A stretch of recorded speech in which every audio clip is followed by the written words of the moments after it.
In the Viscount's house, everyone sat down because a ball was to take place, which was hosted by Duke Metellio himself. The Madame and her daughter discussed the upcoming holiday. The young lady looked at her mother intently and said with a smile that the Duke was a wonderful gentleman. Madame smiled and said that he, as the most inveterate bachelor in high society, should interest her. Everyone was looking forward to the holiday, except for one person, the youngest daughter of the family, Adet Bersi. The young lady sighed heavily, as she did not want to go anywhere at all. She knew that her sister would be better suited for the Duke. The lady said that she was worried about her daughter, as she had not received a single offer for a long period of time. The Madame looked closely at her daughter and said that she should get married this year. The young lady in turn fell to the ground. Everyone rushed towards her with the speed of lightning. Viola looked at her mother and said that her sister was worried. Adet knew that her sister was just an angel. The lady was shocked. She did not expect this, because she knew that her daughter could miss a great opportunity. A moment later, she actually started coughing very hard. The madam told the assistant to call the doctor and give the young lady some rest. As she was leaving, Madame called her daughter as they were already late. Sasha looked at her sister and asked if she was okay. Lady said that she just needed some rest alone. The young man was puzzled, as he understood that this situation was not pleasant. The young lady, in turn, quickly took off her exquisite outfit and changed. She hoped that such an outfit would be enough. He looked at the lady closely and said that Madame was still here, and he was worried that they might meet by chance. She said that they had to take a risk. The young man sighed heavily and said that this time he had a bad feeling. She looked at him intently and thanked him with a smile, but still said that if they wanted to provide for their family, they had no choice. She smiled and said that she was surprised. "This disguise is very convenient." The young lady said with a smile that this time she would definitely get the Duke's consent. This life, her fifth reincarnation. She clearly remembered her past lives from birth itself. Her past life seemed to her like a curse in which she lived for almost 30 years. She sighed heavily, for she knew that fortune had always had its back on her. But in this life, she was born a noblewoman. She thought that she would enjoy a carefree life. But unfortunately, the young lady was not lucky this time either. Approaching the residence, she was furious because the line was very long. The young man told his companion that they would only reach the estate in an hour. The young lady froze in shock, as she did not expect to have to wait for so long. She felt that the Duke's estate was on the same level as the imperial palace. She wondered how much the gardener who did all the work earned. She froze for a moment as she realized that, on the day of the ball, the open garden was a secret meeting place for lovers. She realized that she needed to go back before anyone noticed her. But a moment later, the young lady unexpectedly collided with someone. She froze in place, not understanding what had happened. She froze when she realized who she had run into. The young man smiled and called out to the Viscount. The young lady was shocked as she realized that the Duke himself was standing in front of her. Taken aback, she stepped back and accidentally tripped. But a moment later, he caught her with ease. The Duke looked at her intently and said with a smile that he had saved her. He smiled and greeted the Viscount. The young lady froze in embarrassment. But a moment later, they heard obscene sounds from afar. The Duke accidentally dropped the young lady on the ground, and she fell with a crash. He worriedly asked the Viscount if everything was okay with him. Morris looked closely at the young lady and asked her to slow down a little and not to push herself. She sighed heavily and said that if she didn't do this, he would have more work. He looked at the lady and said that the Duke had rejected her offer. She asked in surprise if he had accepted investment rates lower than theirs. The young man hesitated, not knowing what to answer. The young lady looked at the assistant intently with bewilderment. Morris said the Duke conveyed that he did not need the woman's investor's help. The young lady was furious. She wondered if he had rejected her proposal just because she was a woman. She knew that in this world, women rarely made money. Everyone said that a beautiful woman just needs to get married well. A woman had to find herself a husband who would provide her with a luxurious life. Everyone said that making money was not a woman's job. She was furious and thought it was just ridiculous. After some thought, the young lady came up with a brilliant idea. She called her assistant. She said that he should send the Duke another offer of investment. He was surprised because they were refused. She said he should send the proposal on behalf of her maternal uncle, Viscount Terusaffer. Her grandfather had only one daughter after his death. No one could continue the Viscount's line. She knew that if she were a man, she would have inherited the title. Morris excitedly asked the young lady if her plan would work. Adette S. said that no matter what happens, they must complete this investment deal. She said that her sister would soon get married, and for Sasha's successful debut, a lot of money would be needed. She said that her mother would never allow her sister to marry an ordinary man, and the larger her dowry, the better. Adette was shocked because she realized that the life of a noblewoman required much more money than she thought. There were only a few maritime-related businesses in the kingdom. A year ago, the Duke announced his intention to found a company to build huge ships and began attracting investors. The young lady knew that this was a very profitable business, and she needed to take it up. She knew she had to invest in this business by any means necessary. The Duke read the Viscount's proposal.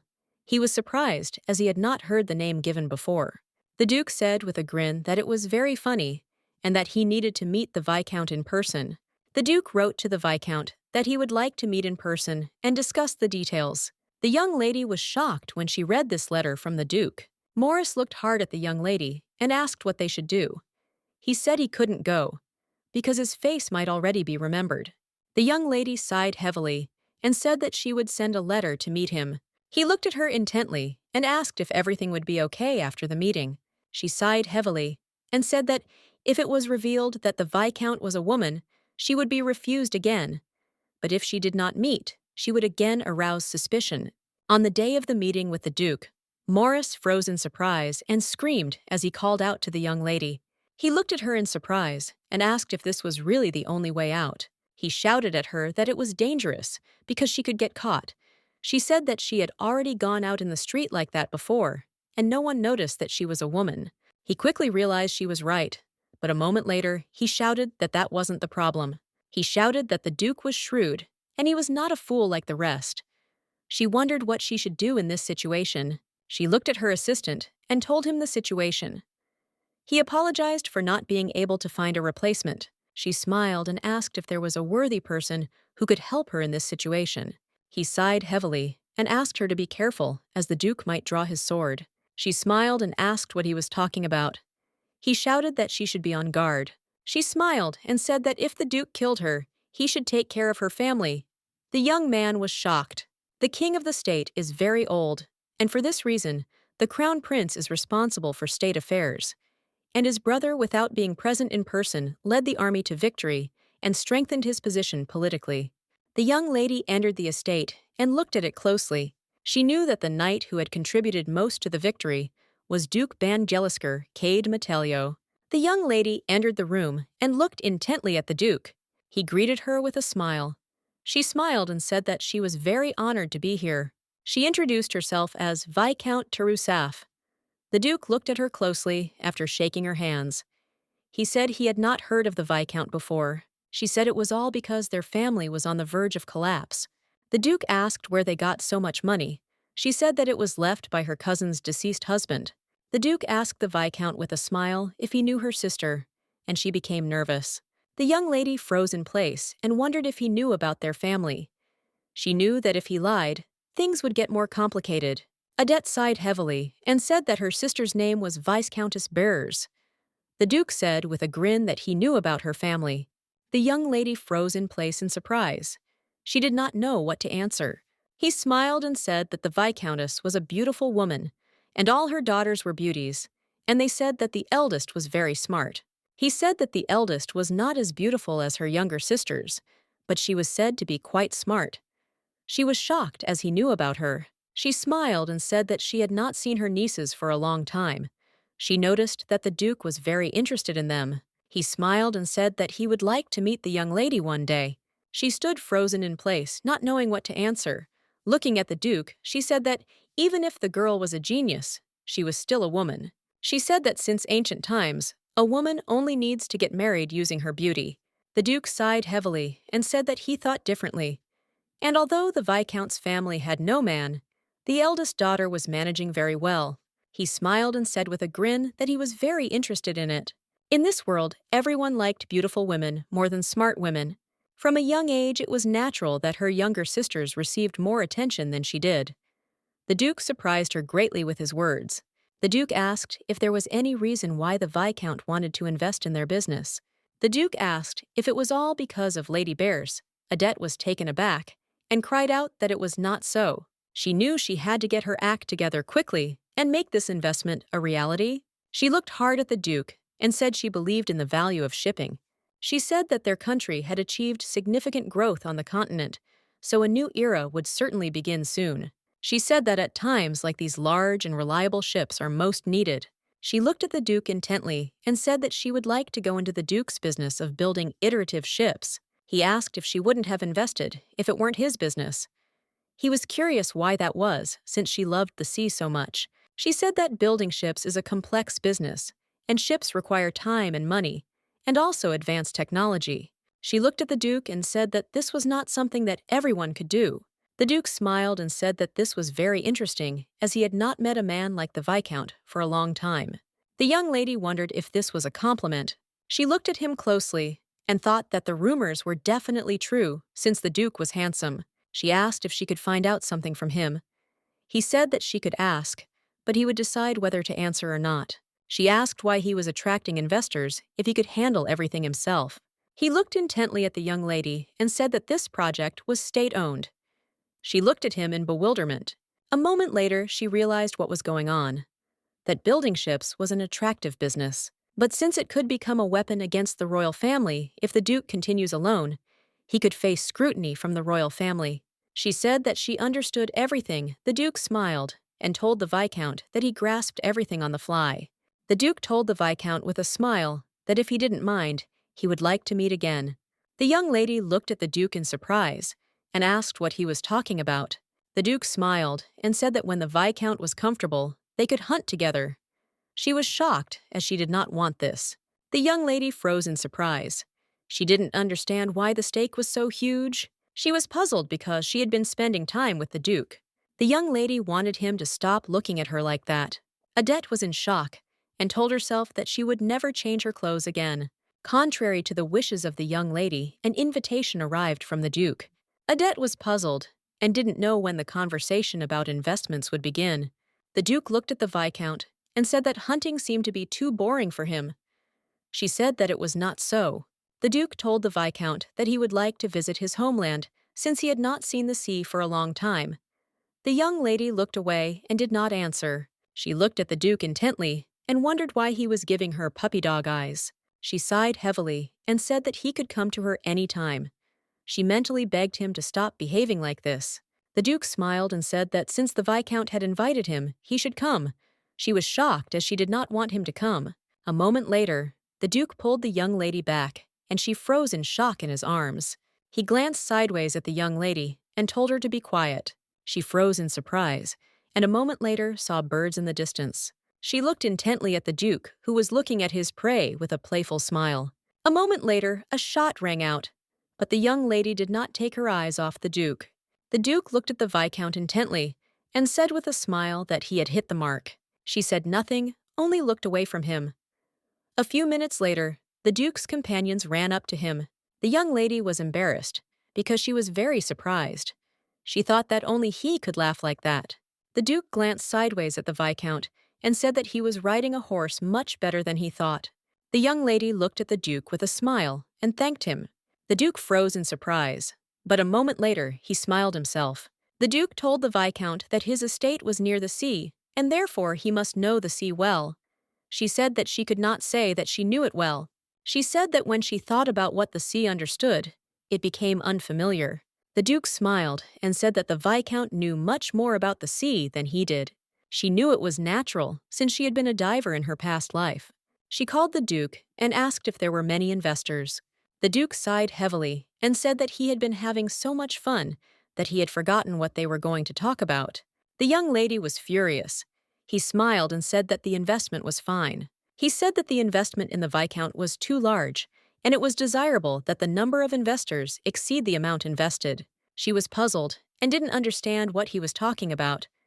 She wondered if he was still interested in how she got the money. He said that he had actually already completed recruiting investors. She asked in surprise what he was talking about. She didn't understand why they needed to meet.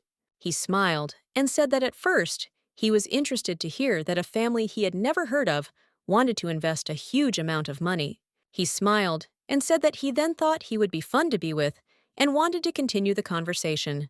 The lady was furious. He looked hard at the Viscount and said that it seemed he had made a mistake. The Duke sighed heavily and said that he should have said that from the very beginning. The lady said that she needed to return home as she no longer had any reason to stay in the capital. The Duke was shocked he called for the Viscount, but it was all in vain. The Duke shouted that he very much hoped that they would meet again. She was furious as he had no intention of cooperating with her at all. The young lady froze in surprise, not understanding what was happening. She was surprised because she received an invitation from the Duke. He wanted to discuss the investment issue again. The Duke wrote that he would like to meet the Viscount and apologize, and if he had not left, then they could meet at the ball. She also received an invitation in her name to the ball. Morris looked at the young lady closely and asked her what she intended to do. She was furious and did not know what to do. When the investment plan she had worked so hard on failed, she immediately left the Duke. But she was very surprised when she received a letter saying that the Duke wanted her to attend the ball. She knew that to some extent it could be said that it was fate. He looked closely at the Viscount and asked with a smile if he was okay. She said she was fine, but she knew that getting involved with him would only cause her problems. The Duke asked the Viscount in surprise why he had come to the garden. She said that she was bored in the carriage, and so she decided to take a walk. He looked at the young lady intently, not taking his eyes off her. The young lady looked at him in bewilderment, as she did not understand why he was looking at her so intently. She wondered if he thought she was on a secret date. She was in shock, wondering who she could possibly have met. She thought it was probably more suspicious that the Duke was here at such an interesting time. He looked closely at the Viscount and said that he was looking for a blonde man. He asked if he had seen him. She said that she had not seen anyone like him.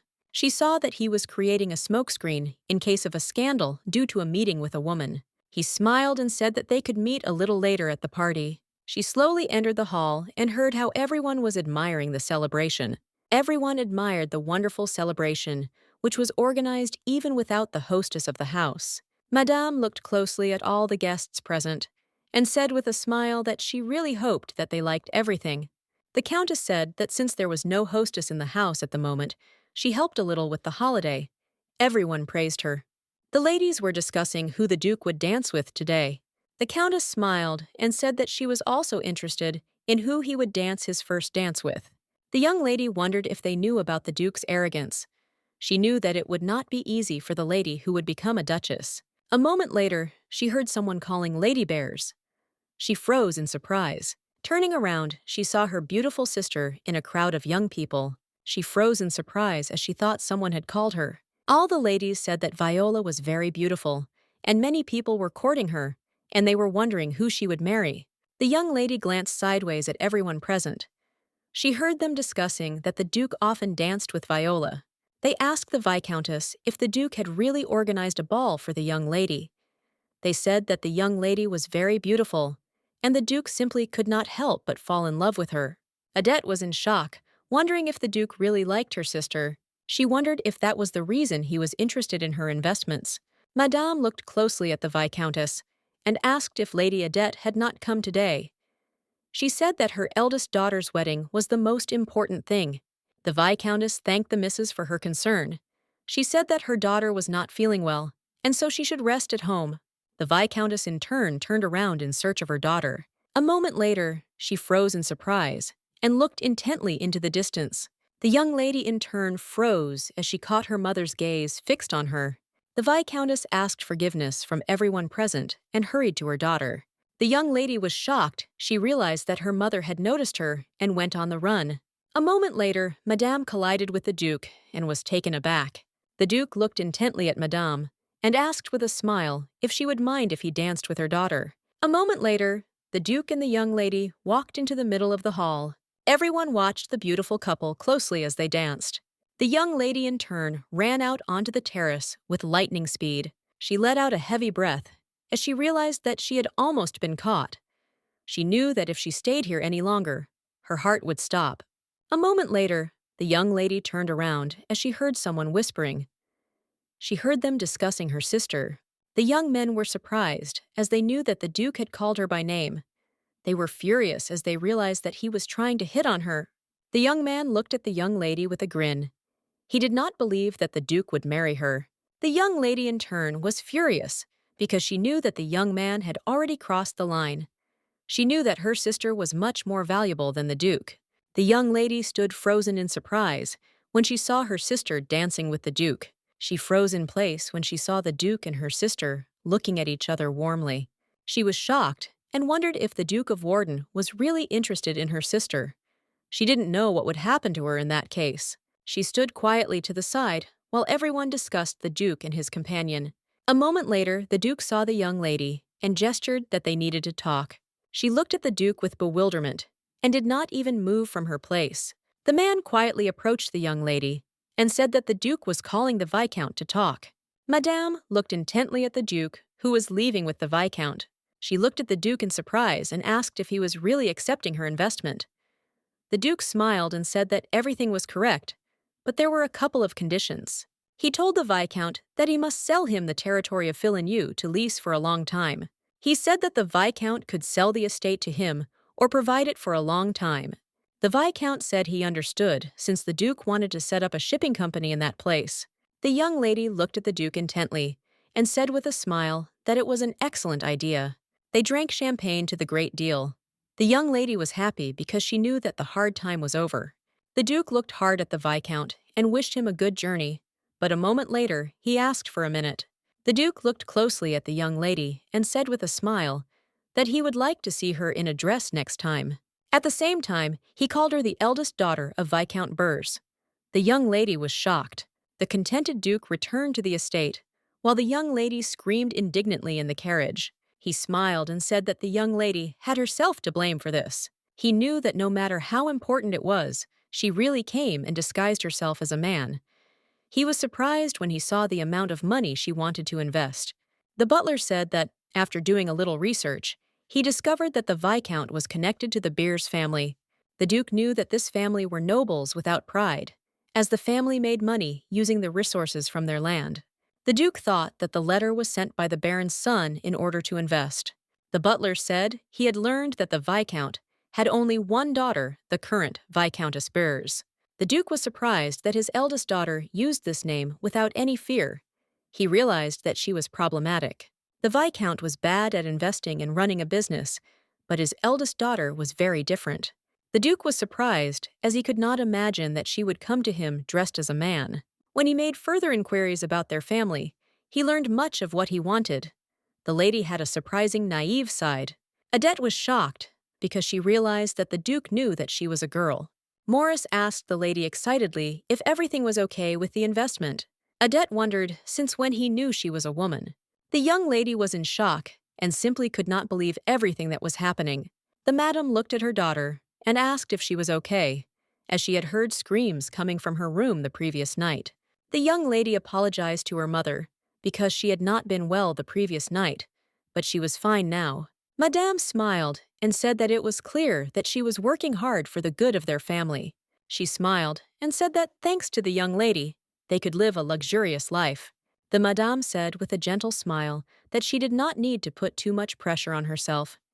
The young lady looked at her mother with tears in her eyes, as she was pleased with the care. She knew that if her mother found out that she dressed as a man, it would be a shock to her. Madame smiled and said that Viola had danced yesterday with a wonderful young man, the Duke himself.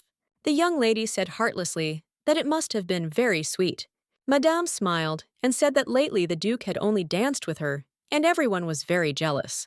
The young lady took a deep breath as she saw everything perfectly with her own eyes. Viola looked intently at her sister and said with a smile that the Duke was asking about her. Adette Z froze in surprise on the spot. Viola smiled and said that the Duke was interested in her affairs. Madame was surprised that her daughter was meeting with the Duke. The young lady smiled and said that she met him by chance because of investments. Viola S told her sister that the Duke had praised her very highly, and he had said that she was much better than most men in business. The young lady was shocked. She wondered if he was just making fun of her. She didn't know about his intentions. The lady told her daughter that there would be many events next month.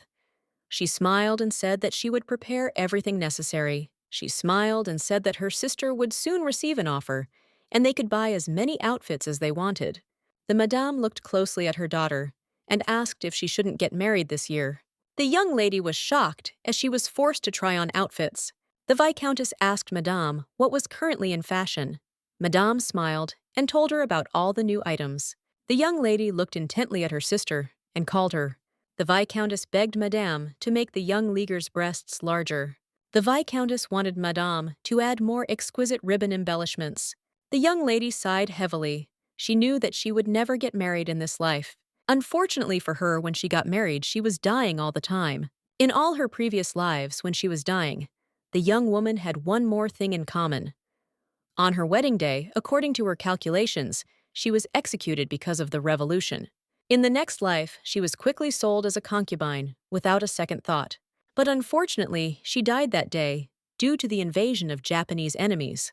In her next life, on the day she decided to marry a man whose face she didn't even know, the Korean War broke out, and she died again. A few months into her new life, she thought she would get married. But in the end, everything turned out as it always does. Unfortunately, she suffered the same fate as in her previous lives. She got into an accident. All her previous lives were very short and lonely. She sighed heavily because she just wanted to start her own family. She was furious and didn't understand why she was dying just because she wanted to get married. She screamed furiously that she didn't want marriage. She just wanted to live. She screamed that if this continued, she did not want to be reborn. Moments later, she saw a light. Looking closer, she saw a silhouette. She was very puzzled as the light sea was blinding her. A moment later, she heard a voice telling her that there was a reason why her wishes were not coming true. She was puzzled because it was too loud, and she couldn't hear anything. She was told that it was all because she was planning to get married. She froze in shock. Moments later, she realized the real reason why she was dying young. She wondered if it was all because she wanted to get married. The maid looked at Madame in surprise and asked why she was crying, since the mistress was healthy. The madam said that she felt very sorry for her daughter. She did not understand how the girl could be born with such a face. The madame was shocked and wondered if her daughter would be able to get married. The young lady was shocked and wondered how a newborn baby could be so ugly. She wondered if God had given her any chance. She knew that things weren't that bad, and that her current situation meant she could live long enough to stay married. That's exactly what she thought.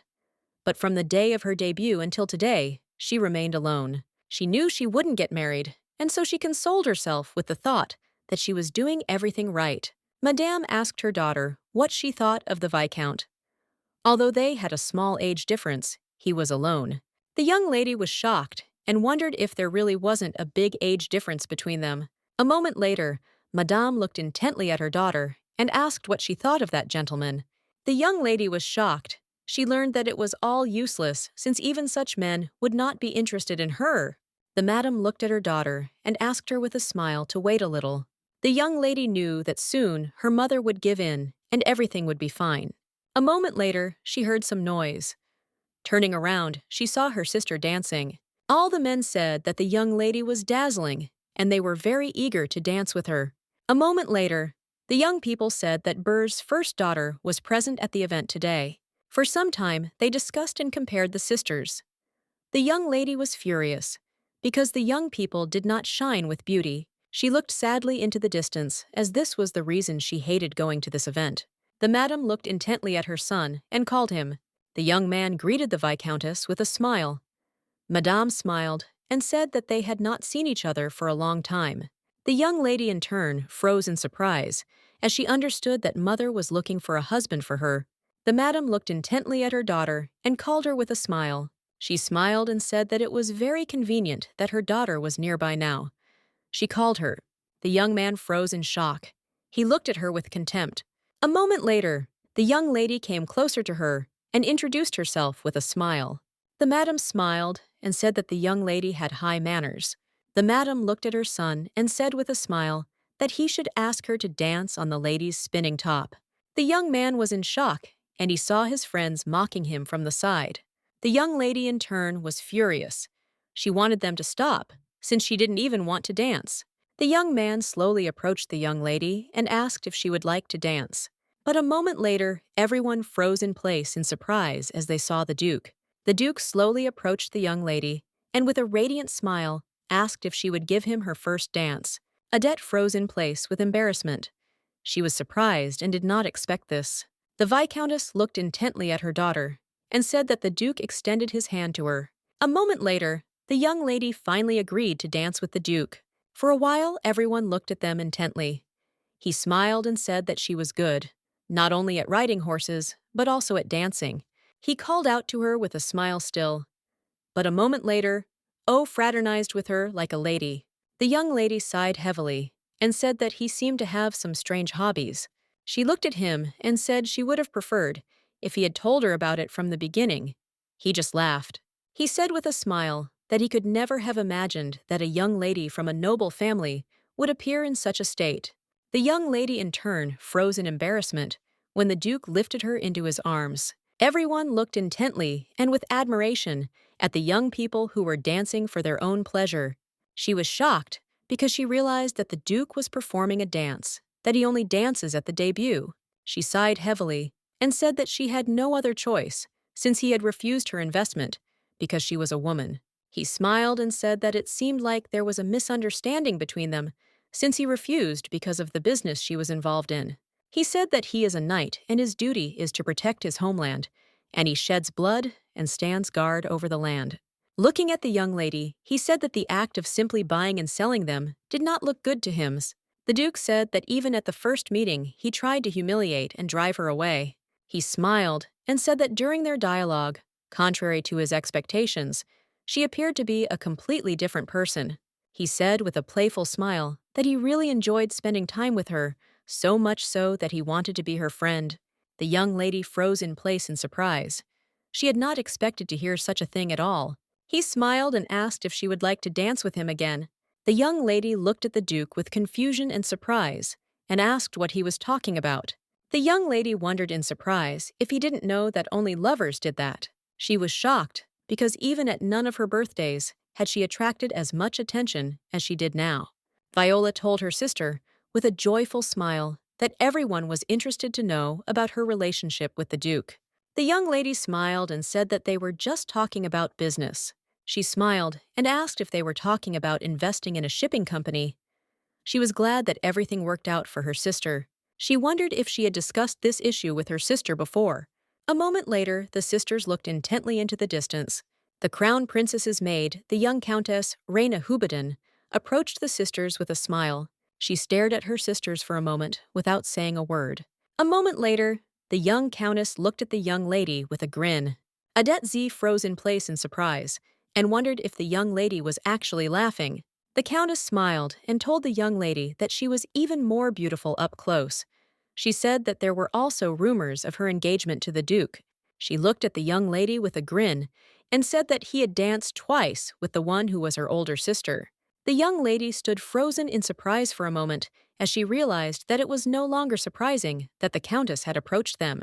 The countess looked at the Viola with a smile and asked if the Duke was courting her, or if it was all just rumors. Viola looked closely at the countess and said with a smile that she was not sure whether she should answer this question. The countess looked at the young lady with fury, as she did not expect such a thing. A moment later, she said that even the Duke seemed to be maddened by her beauty. She looked at the lady with disdain and said that if she only had one beauty, he would quickly get bored with hers. Adette was shocked, as she did not expect such a reaction after a couple of dances. A moment later, silence fell over the room as the young ladies stared into the distance. Everyone fell silent and stepped aside, making way for the prince and the Duke. The young lady froze in surprise as she saw the second prince of Vishot for the first time, Canixa. Viola looked at her sister and said with a smile that it was her first time seeing the Prince Adette Wu, smiled, and said that it was also her first time seeing him. They noticed that there was a duke next to the prince. Viola said that he was amazing. The countess approached them with lightning speed. Adette knew that if her sister was with the duke, their family would become related to the royal family. She knew that if they did, their business would prosper. She knew that she had to stick by the duke. The young men slowly approached the lady. The duke called Lady Burrs. Viola asked permission to introduce herself. The prince smiled and said that the rumors were true and that she was the diamond of Soviet society. The Duke smiled and said that the family's eldest daughter was also present. The young lady smiled and introduced herself. She said that she was the eldest daughter of the family, and her name was Adette. The prince looked closely at the young lady and asked with a smile if she was that pumpkin. The Duke froze in shock. Everyone present looked at the young lady in surprise. The young lady in turn was furious, as she did not expect to hear such a thing. The prince smiled and said that he had heard a lot about her from the Duke. He said that he had heard that she was very intelligent, and that was why he wanted to meet her. The Duke looked at the prince intently and asked him to step away for a minute. The prince smiled and agreed with him. The Duke glanced sideways at the young lady but said nothing. The young lady in turn looked angrily at the Duke. She wondered what he had said about her to the prince. The Duke asked the prince if this was really what he had meant when he asked to meet the lady. The prince smiled and, looking at the Duke, asked if he had not spoken of her that way himself. He said he simply meant that she had pumpkin-colored eyes. The prince was surprised because the Duke had refused the investment because the investors were a woman. The Duke said that he had changed his mind when they met. The prince smiled and asked if she was really as ugly as the rumors said.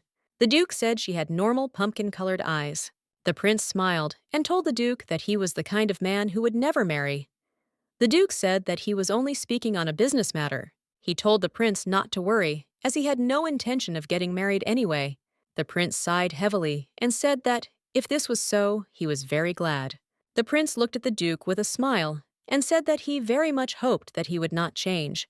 Sasha looked at her sister with a smile and asked if it was true that she had danced with their Duke several times. The young lady smiled as she looked at her sister. She said that it was nothing special. Sasha said that it meant that the Duke wanted to get closer to her.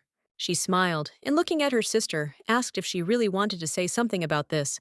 Asked about it. Sasha hesitated, not knowing how to answer this question. But a moment later, she cried out that she would like to go to Lenosia. Adette asked if she really wanted to go to Lenosia's School of Magic. Sasha said that she had a friend who went to the School of Magic. Sasha said with a smile that he told her that she also had a talent for magic.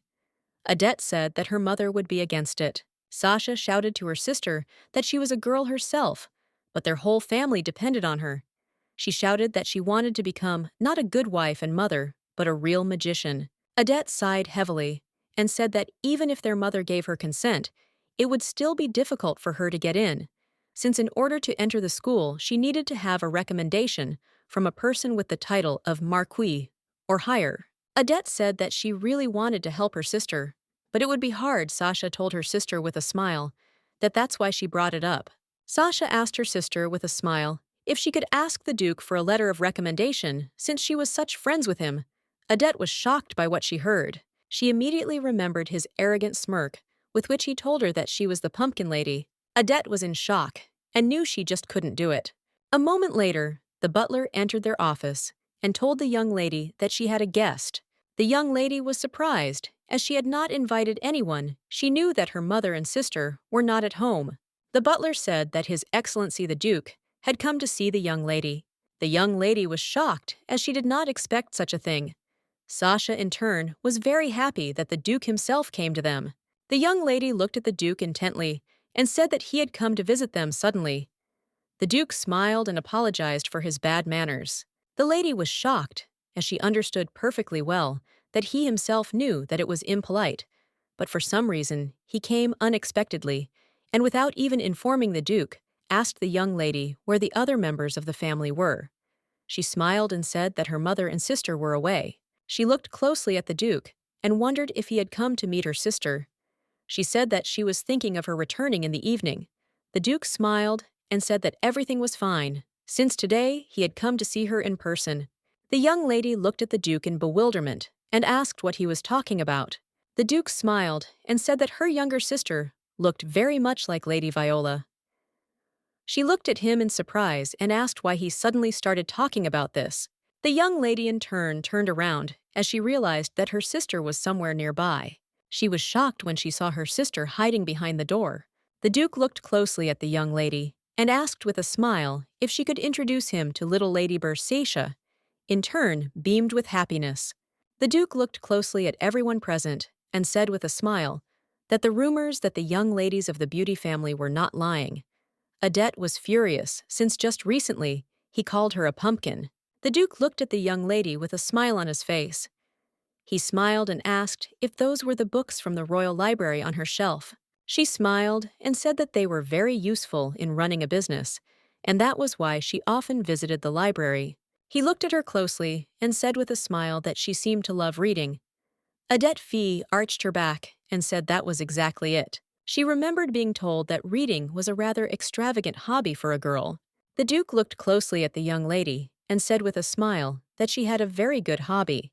He said with a smile that reading is an elegant and wise hobby that regardless of age and gender broadens horizons and is not subject to scandals. The young lady looked at the Duke with an admiring smile and asked if that was really what he thought. She smiled and said that she completely agreed with him. She sighed heavily and said that it was a pity that books were very expensive and not so easy to get. She said that if printing made great progress, then women from noble families and ordinary people could have easy access to them. She smiled and said that in that case, they too could live a better life.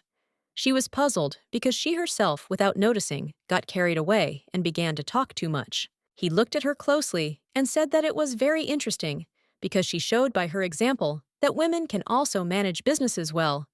He said with a smile that it would be very nice if women had more opportunities. Sasha looked intently at the Duke and called him. She asked the Duke with burning eyes what he thought about teaching the lady magic. Odette was shocked, as she did not expect that her sister would ask something like this. She wanted to stop her, but the Duke stopped the young lady, not letting her finish, and looking at Sasha asked for what purpose she was interested. Sasha looked intently at the Duke, and with burning eyes said that she wanted to become a great magician. The young lady was shocked, because she realized that this was a terrible situation. Sasha looked closely at the Duke and asked if he could give her a letter of recommendation to a school of magic if she showed the ability. Odette was shocked and looking at her sister, asked how she could suddenly ask the Duke about such a thing. The Duke looked closely at the young lady and said with a smile that he agreed. He smiled and said that if her family gave their consent, then he could not help but recommend her.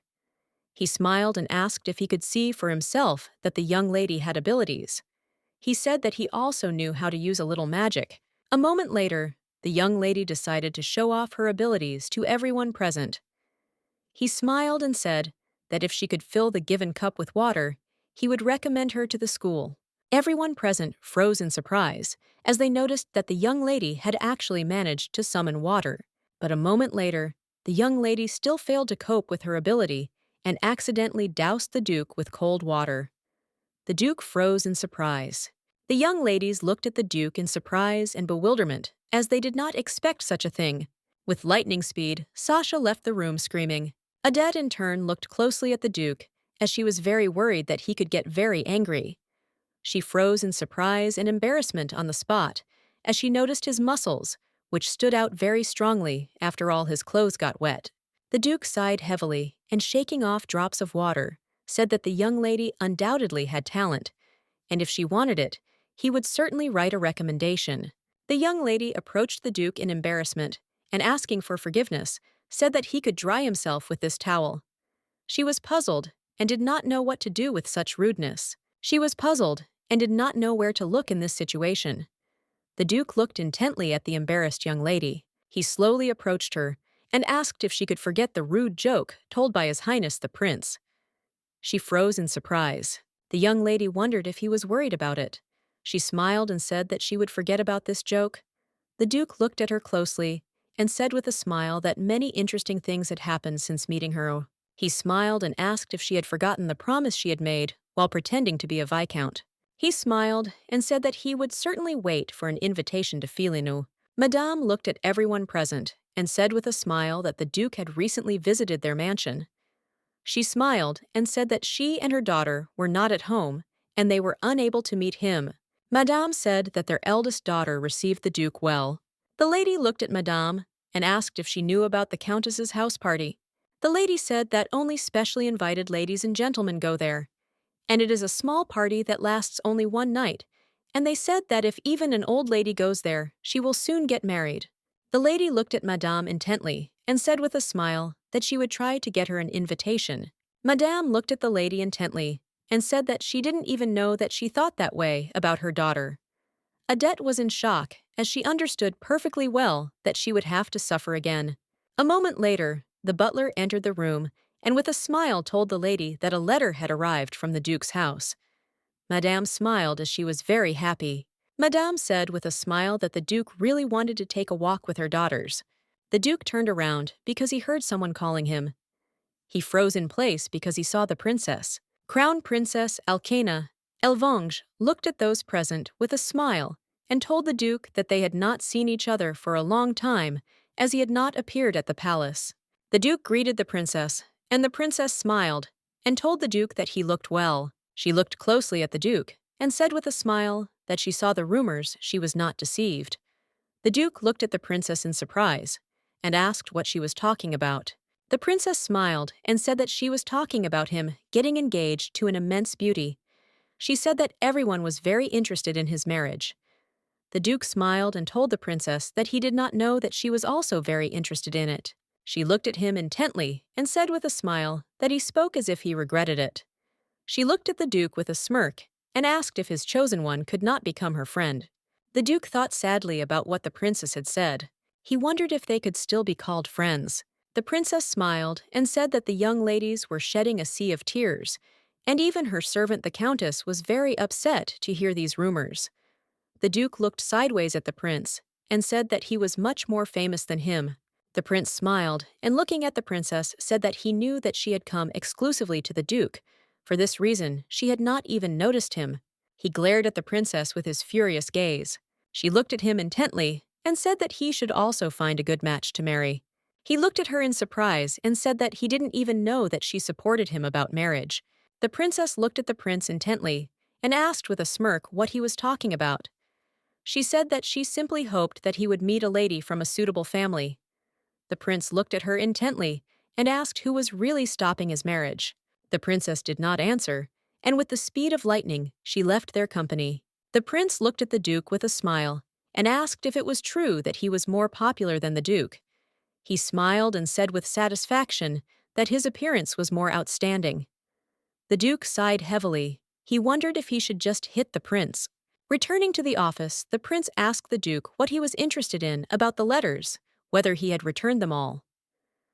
The Duke sighed heavily and said that they had not returned yet. The prince said that they certainly needed to find them faster than the crown princess did. He said with a grin that she had started moving people there. He said with a grin that her game with dolls would soon come to an end. The young lady looked closely at everyone present and said with a contented smile that she really liked it here, since Lenocia was very close. Adette looked closely at her sister and said with a smile to the Duke that she was still a child and that he should understand her. The Duke said with a smile that if they had a little time, it would be a good idea to stop by Lenocia for a while. The young lady said with a smile that if they came too late, her mother would worry. She was puzzled because she knew that they had already gone quite far. Cade smiled and said that everything was fine, since Madame herself said that they could return late. Madame smiled and I, looking at my daughter, said that today they could stay as late as they wanted, since they might need a lot of time to talk. She was puzzled because she knew that her mother already had a plan planned. Sasha cried out with a smile because she noticed a boat nearby. Adette was puzzled because she knew that this was not surprising, and for a normal walk, they took too many things. Sasha looked closely at her older sister and asked if she wanted to go boating. The young lady smiled and said that she didn't want to do that. Sasha became very sad and, looking at her sister, she said that she would like to go boating. The young lady looked closely at her younger sister and said with a smile that they did not come today for entertainment. She smiled and said that they could ride next time. Sasha was shocked and did not understand why the young people were skating and they were not. The young lady looked into the distance and asked with a smile if they didn't match. Sasha looked at her sister in surprise and asked if the Duke and Viola really liked each other. Adette looked at the young people with a smile, but did not answer. She stared at them and wondered if her sister would be happy if she married a duke. She was looking forward to her younger sister's wedding, but in turn, she knew perfectly well that she was a completely different matter, since her life would come to an end if she suddenly got married. She sighed heavily as she understood where this emptiness came from. The young lady looked intently at her assistant and said that it was time to start preparing the dowry. He looked at her in surprise but said nothing. She sighed heavily and said that her sister would soon receive a marriage proposal. The young lady said that it was a great honor for their family. The young man, in turn, looked sadly at the young lady but did not answer. The Duke looked closely at everyone present and said with a smile that too much time had passed, and if they wanted to go to Lenocia, they needed to leave right now. Sasha agreed with the Duke with a smile. Adette told her assistant that upon arrival, she needed to give an invitation to the Duke. For this reason, the residence needed to be decorated. Morris looked at her closely and agreed. Adette said that Owl S does not collect many taxes. She was surprised and wondered how the people in this area make a living. Morris said that the land is depleted and reclamation is difficult, since there are few people living in this area. For this reason, most of the residents are engaged in fishing. She knew that the category of fish and seafood is not included in the taxable goods. She knew that in this case, it is not surprising. The young lady looked at her assistant intently and said with a smile that she would borrow the tax code when she returned. Viola accidentally yawned and apologized to her sister Adette. With a smile, apologized to her sister since they had traveled so far, and she started talking about work again. She looked closely at her sister and said that Sasha would be late. She asked her sister if she wanted to go out and look around. Viola smiled and said that she was very tired, so she would rest in the carriage. Adette looked closely at her assistant and asked with a smile if he wanted to go for a walk. He hesitated, but a moment later said that he had some business to take care of and that he would go later. Adette looked at him with a smile and said that she could not have done everything without him. She asked him to take care of his business. The young lady, in turn, walked slowly to take a late evening stroll. A moment later, she hesitated and wondered if she should turn back already. She froze in place in surprise as she felt someone's presence behind her. She looked at the young man in surprise and, in turn, wondered if it was really a local magician in front of her now. She froze in shock and couldn't move from the spot as she felt his destructive aura. She was shocked and realized that he was very dangerous. The young lady, in turn, ran with the speed of lightning. She was puzzled and wondered why she had to die again this time. This time, she did not even dream of getting married. She was puzzled because she didn't want to die so early. The young lady screamed because she realized that someone had touched her. The Duke looked at the young lady in surprise. She in turn looked at him in fear, with tears in her eyes. He froze in alarm, looking at the young lady. A moment later, he asked what was the matter. Sasha screamed and called her sister. The young lady looked closely at everyone present and calmly said that an outsider had intruded on them. The Duke was shocked, as he did not expect to hear something like this. He looked closely at the young lady and asked if she was injured.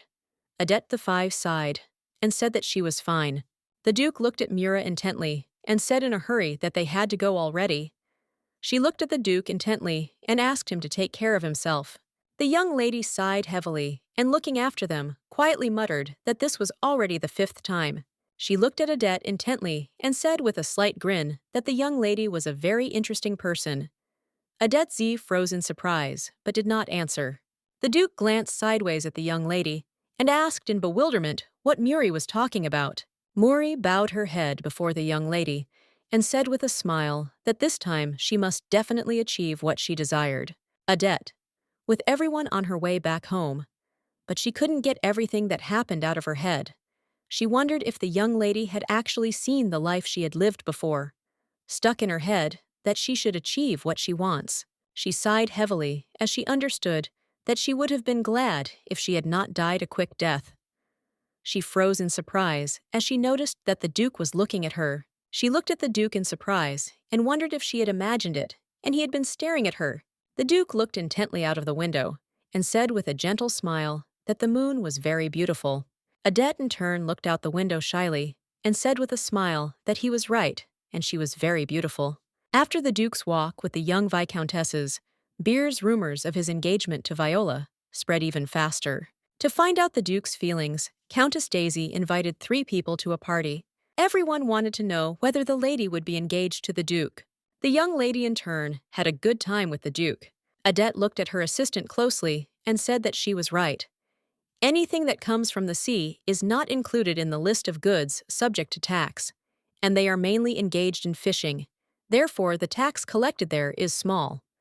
If they take advantage of this opportunity, they can make a lot of money. The Duke looked at the young lady with a smile on his face, while Morris looked at the Duke with fury. The young lady looked at her assistant in surprise and called him. He was taken aback and answered his mistress with lightning speed. A moment later, he said that they could visit this land now, and it would be nice to take a look at the recently annexed lands as well. The young lady sighed heavily and said that it was all correct. She glanced sideways at the Duke and her sister, who were having a good time. A moment later, she looked at the young lady, who was in some ways the same as before. A moment later, a young man approached the young lady and greeted her with a smile. Adette looked at the young man in surprise. After dancing with the Duke, ordinary men began to greet her first. The Duke looked intently at the young lady to whom a young man had approached a few minutes ago. A moment later, the Duke slowly approached the young lady and said that she worked even here. The young lady looked at the Duke in surprise, as she did not understand why he approached her. She looked at him intently and said that he wanted to visit the area as soon as possible, so she needed to work hard. Adette knew that he was just constantly rushing her, which caused a lot of work to fall on her. Viola looked at the Duke intently and said with a smile that he should understand her sister. She said that her sisters had a lot of work, and that's why she didn't even want to come. But their mother forced her to go to this event. The young man turned his attention to the young lady with lightning speed, and Adette Z froze in place, stunned by the sight.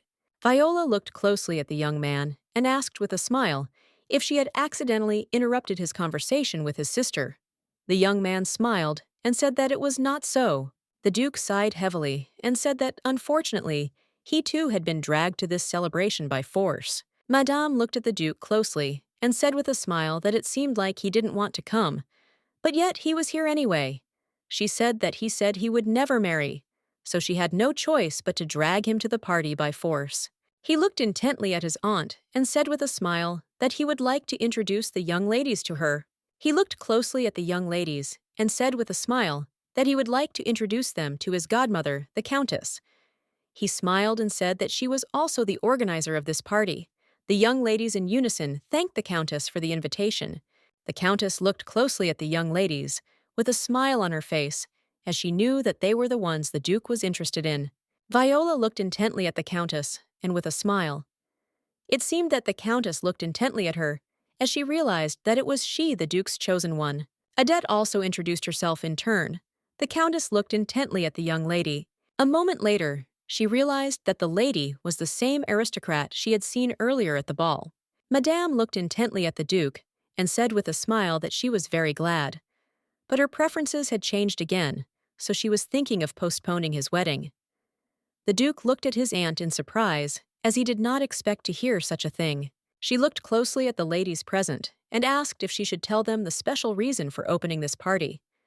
She smiled and said that here and now it was not the parents, but they themselves who could choose their partner. Madame said that upon returning to the room after the party was over, they should take the silver candlestick that was in the hall, and they should wait for the man they liked, and the lady they liked should light a candle. This is a promise to go on a date tomorrow morning. She looked at everyone present and said with a smile that she really hoped that they would meet their true match here. The young lady was in shock. She did not want to meet anyone, even under threat of death. Viola looked intently at her sister and called her. She asked her sister if she heard what the countess said about the Duke not wanting to marry Adette, looked at her sister in surprise and said that such a thing simply couldn't be. After all, the Duke had fallen in love with her. Viola looked at her sister with a smile and asked if she really thought so. Adette P. looked at her sister and said that, of course, that's exactly how it was. She knew that otherwise the Duke would have had no reason to be kind to her. The young lady slowly left her sister with a smile on her face, but a moment later, she froze in surprise on the spot, as she did not expect to see such a thing. The young man looked at her with a smile and said that they would meet tomorrow at the back door in the garden. Adette Z froze in surprise. On the spot she could not utter a word. Viola, on the contrary, was glad to meet. The next day, the young lady was in a hurry. She was in shock, did not understand where he had gone. She was furious because she had come all this way for one man. But to her regret, she had only met a strange man. She was furious because she couldn't even strike up a conversation with the Duke. She didn't know whose candle he had lit yesterday. A moment later, she froze in place as she saw the Duke, who was in a hurry. She knew she simply couldn't go back without knowing anything. The young lady hurried after him. A moment later, she froze in place as she heard someone calling her. The madam looked closely at the young lady and asked with a smile where she was rushing to at such an early hour. The young lady was shocked, since of all people she was lucky to run into the Duke's godmother. She hesitated, not knowing how to answer the question asked. The madam looked at the young lady intently and said with a smile that it was still too early for breakfast and she offered to go and have a snack with her. The young lady looked at the madam in surprise and agreed with her, since she knew that she had no choice but to have another outcome. The Duke slowly cut a fine piece of meat for his companion. He looked at her intently and said with a smile that it was very nice to see her in the morning. The young lady froze in surprise. She did not know what to answer. She looked around the area with lightning speed as she could not find her sister. She was puzzled and wondered if it was not her sister who was supposed to come to meet the Duke. The Duke ate slowly. He sighed heavily and said that I wanted to ask her that time. He sighed heavily and said that, unfortunately, there was no opportunity, so he called her separately. The young lady looked at the Duke in bewilderment, as she did not understand what he was talking about. He looked at her intently and asked on the day of their walk if she remembered what the stranger who was at the School of Magic looked like. She sighed heavily and said that, unfortunately, because of the darkness, she was unable to see the details, but he definitely had light hair that covered half of his face. The Duke froze in place from shock. His face turned pale. The young lady looked at him in surprise and asked if he had any idea who it could be. Cade sighed heavily and said that he was not sure. She looked closely at the Duke as she saw that he asked no more questions. She looked at him closely and wondered if every time he showed up unexpectedly, he was drawing a line. She knew that the only thing that connected them was that he was a candidate for the groom of her younger sister, and that they had a business relationship, nothing more, nothing less. She smiled and said that the residence in Feline was decorated, and she would have it ready when he named a day on which he could visit her. He looked closely at the young lady and said with a smile that it was very good, and they could go this week.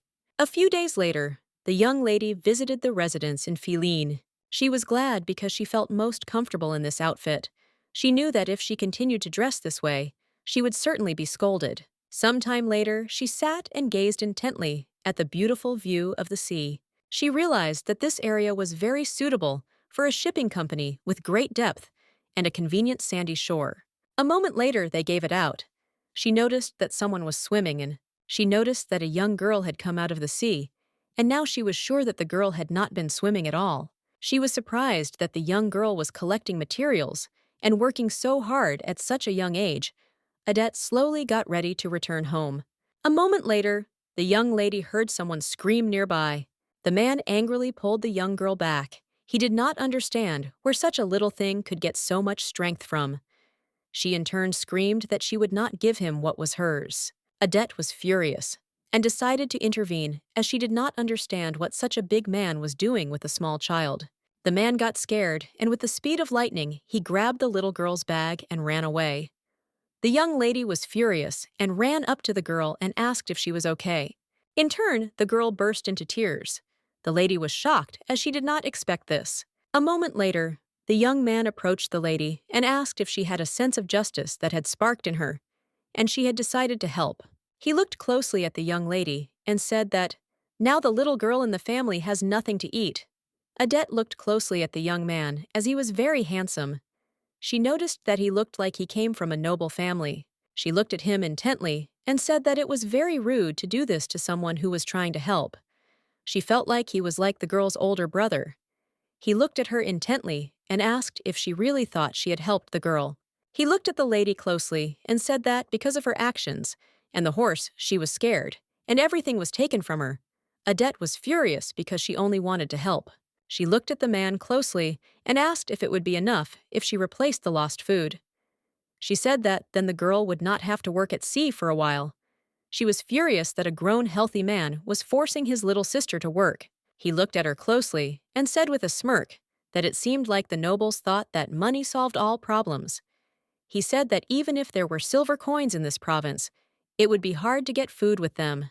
He said that because the owner of the territory had left the depleted lands unattended, only the local residents were suffering. She said that now new lands had been annexed, so the situation had improved, and the current owner was different in all aspects from the past. He looked at her closely and said that he doubted it, since in his opinion, the nobles of this kingdom were busy making money only for themselves. She knew that the previous owner was addicted to gambling, and as a result, sold these lands for low price. She understood perfectly well how the villagers felt, so she did not want to be considered the same. She shouted at her lady with anger, because she wanted to stop the young people. She looked intently at the young man and told him to stand still. The young man looked after the young lady in surprise as she dived under the water with lightning speed. The girl looked intently at her uncle and asked if everything would be okay. The young man stood quietly and said nothing to the girl, but a moment later he rushed into the sea. A few minutes later, he saw a young lady gracefully emerge from the water. The girl was shocked as she noticed the young lady. Adette looked at them with a smile as she was pleased with her catch. The girl ran up to the young lady with lightning speed. The young man looked at her intently. Adette. Gave the young girl her entire catch. The little girl was very happy because she knew that now she had food. The maid looked at her mistress in surprise and excitement and asked what had happened to her. Since she was wearing men's clothes and was also all wet, Adette Talo sighed, and looking at the maid said that she was very tired and asked to get her ready for the bath. The maid looked closely at the young lady and said that she had a guest. Adette was surprised as she did not expect any guests at all. A moment later, she saw the Duke in all his glory. The Duke looked at the young lady in surprise and said that she had finally arrived. He looked at her in surprise, but a moment later, he looked away in embarrassment and said that it had not rained, but she was very wet. Adetta Z froze in place with embarrassment as she realized that she was standing in front of him in an ugly form. She sighed heavily and covered herself with her cloak. She asked him shyly if he wasn't supposed to come in a few days. She was puzzled because he came without even warning her. The Duke sighed heavily and, looking at the young lady, said that unfortunately his schedule had gotten mixed up. He had sent her a letter, but unfortunately he had gotten ahead of the letter itself. She was puzzled as he told her that he did not do it on purpose, but still sent the letter. The young lady in turn was very angry with him, as she saw that he did not see any problems in this situation. The maid looked closely at the young lady and said that her bath was ready. Adette looked at the maid with joy as she arrived on time. The Duke looked at the lady and asked where the other members of the family were. She smiled and said that they should arrive in a few days, and she also said that her sister would be arriving. He looked at her closely and said that she seemed to really want him to be part of her family. She looked at him intently and asked with a smile if there was anyone in their kingdom who did not want to become related to the Duke. He looked at her intently with a smile on his face. She was puzzled because she didn't understand why he was asking such a question. Knowing the answer right away, Adette smiled and asked what he thought about horse riding tomorrow. Hart wavered and said that he agreed. He didn't understand why she was the first to ask about it. She smiled and said that today she was looking at suitable lands for the shipping company, and tomorrow they could look together. The Duke looked at her closely and agreed with a smile. The maid looked at the young lady with a puzzled expression and said that she would be in big trouble if her mother saw her like this. The lady sighed heavily and said that her mother was arriving the day after tomorrow. Camilla was worried because she was worried that rumors might spread that the young lady had arrived at the residence with a man and they were left alone. Adette said with a smile that there was nothing between her and the Duke. She said this just a few hours ago. The young lady, with the speed of lightning, lifted the Duke from the bottom and dragged him to the shore. She was in shock and did not understand why he could not swim. In a hurry, she screamed and called for the Duke as she was very worried. She was in shock and did not understand what kind of strange situation was happening now. The young lady slowly approached the Duke because she knew that she had to save him. She knew that she had to give him artificial respiration. A few hours before the incident, they were walking along the seashore. She knew that the sea in this area was deep and suitable for the departure of large ships. There were also cliffs, which made this place also suitable for the location of a shipyard. He looked closely at the young lady and said with a smile that this place was the best of those they had visited today. He asked if this was the land she had recently purchased. Adette looked at the Duke intently and said that everything was correct. She was surprised and did not understand how he found out about it. The Duke smiled and said that recently more than one or two people have been telling him about the affairs of the Bears family. Adette was puzzled. She said that there were many friendly people around. She looked in surprise at the Duke, who approached the young boys. He looked at them intently and asked with a friendly smile on his face if he could lend him a boat, and in return, he would give them coins. She looked intently at the Duke as she knew it was useless. The young men looked at him intently and said that they did not need it. The Duke looked at them in surprise and asked if they did not know what silver coins were. The men said that they did not need them. The young lady slowly approached the young men and asked with a smile, "How about it?" She provided them with a whole basket of treats. The young men agreed and said that they could take the boat. She looked at the Duke intently and said that food was better for them than money. She was surprised and did not understand why the Duke needed a boat. He looked at her closely and said with a smile that recently she had not been able to ride a boat on the shore of the lake. For this reason, he wanted to take her for a ride now. The young lady looked at the Duke in surprise. She was confused and amazed, as she did not expect to hear such a thing from him. Some time later, they were carefreely sailing on the sea, the Duke looking intently at the young lady, and she meanwhile was looking at the children who were frolicking on the shore. The Duke thought for a moment and said that he would like to rent a boat at the place where he would be strolling with the young ladies of the Beers family. The butler looked at the Duke in surprise. He thought that the young lady liked boats. He looked closely at the young lady and said that he had heard that she liked the sea, so he thought that she liked to sail on it. He sighed heavily and said that it seemed that he was mistaken. The young lady was taken aback and said with embarrassment that this was not the case at all, and she liked everything very much. Just looking at the little children, many thoughts came to her mind. The Duke looked at the young lady in surprise and asked what she was thinking about.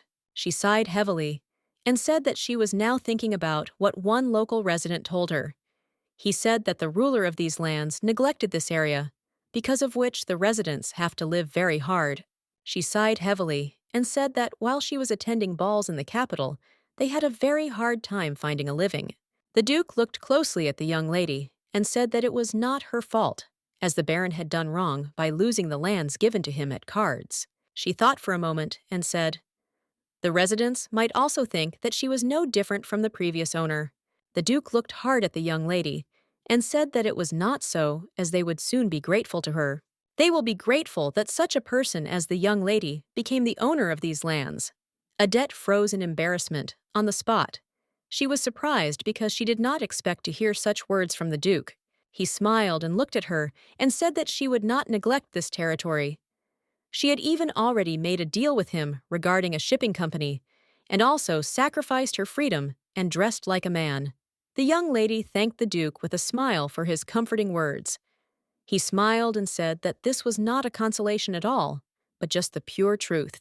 She looked at him intently and asked with a smile if she could make him another proposal. He looked at her intently, with a smile on his face, and said that he was listening to her. She smiled and said that this place was suitable for the location of the shipyard, but it was far from the village, so during construction it would be very inconvenient for the workers. The Duke sighed heavily and said that he had not yet thought about this problem. She said that she would prepare housing and a dining room for the builders. Looking at the Duke, she asked with a smile what he thought about this. She said that in that case, it was necessary to take care of maintaining public order in the city, since there would be more thieves than she thought. He smiled and said that he agreed with her, and upon returning to the capital, he would request a garrison. And if things went well, then these lands would soon become very lively. The young lady looked around the area with a smile. She was glad that everything was going so well, but a moment later she froze in place and wandered not far from El, and they sailed away from the shore. The Duke said with a smile that it seemed the sea was helping them, since they had sailed very far, even though they had not rowed. The young lady was shocked, since she knew that this was not help at all, but the ebb tide. During low tide, the waves can easily carry a man very far. The young lady rose with the speed of lightning, and looking at the Duke said that he needed to hurry back. A moment later, she realized that they had hit a rock. She was in shock as water filled their boat.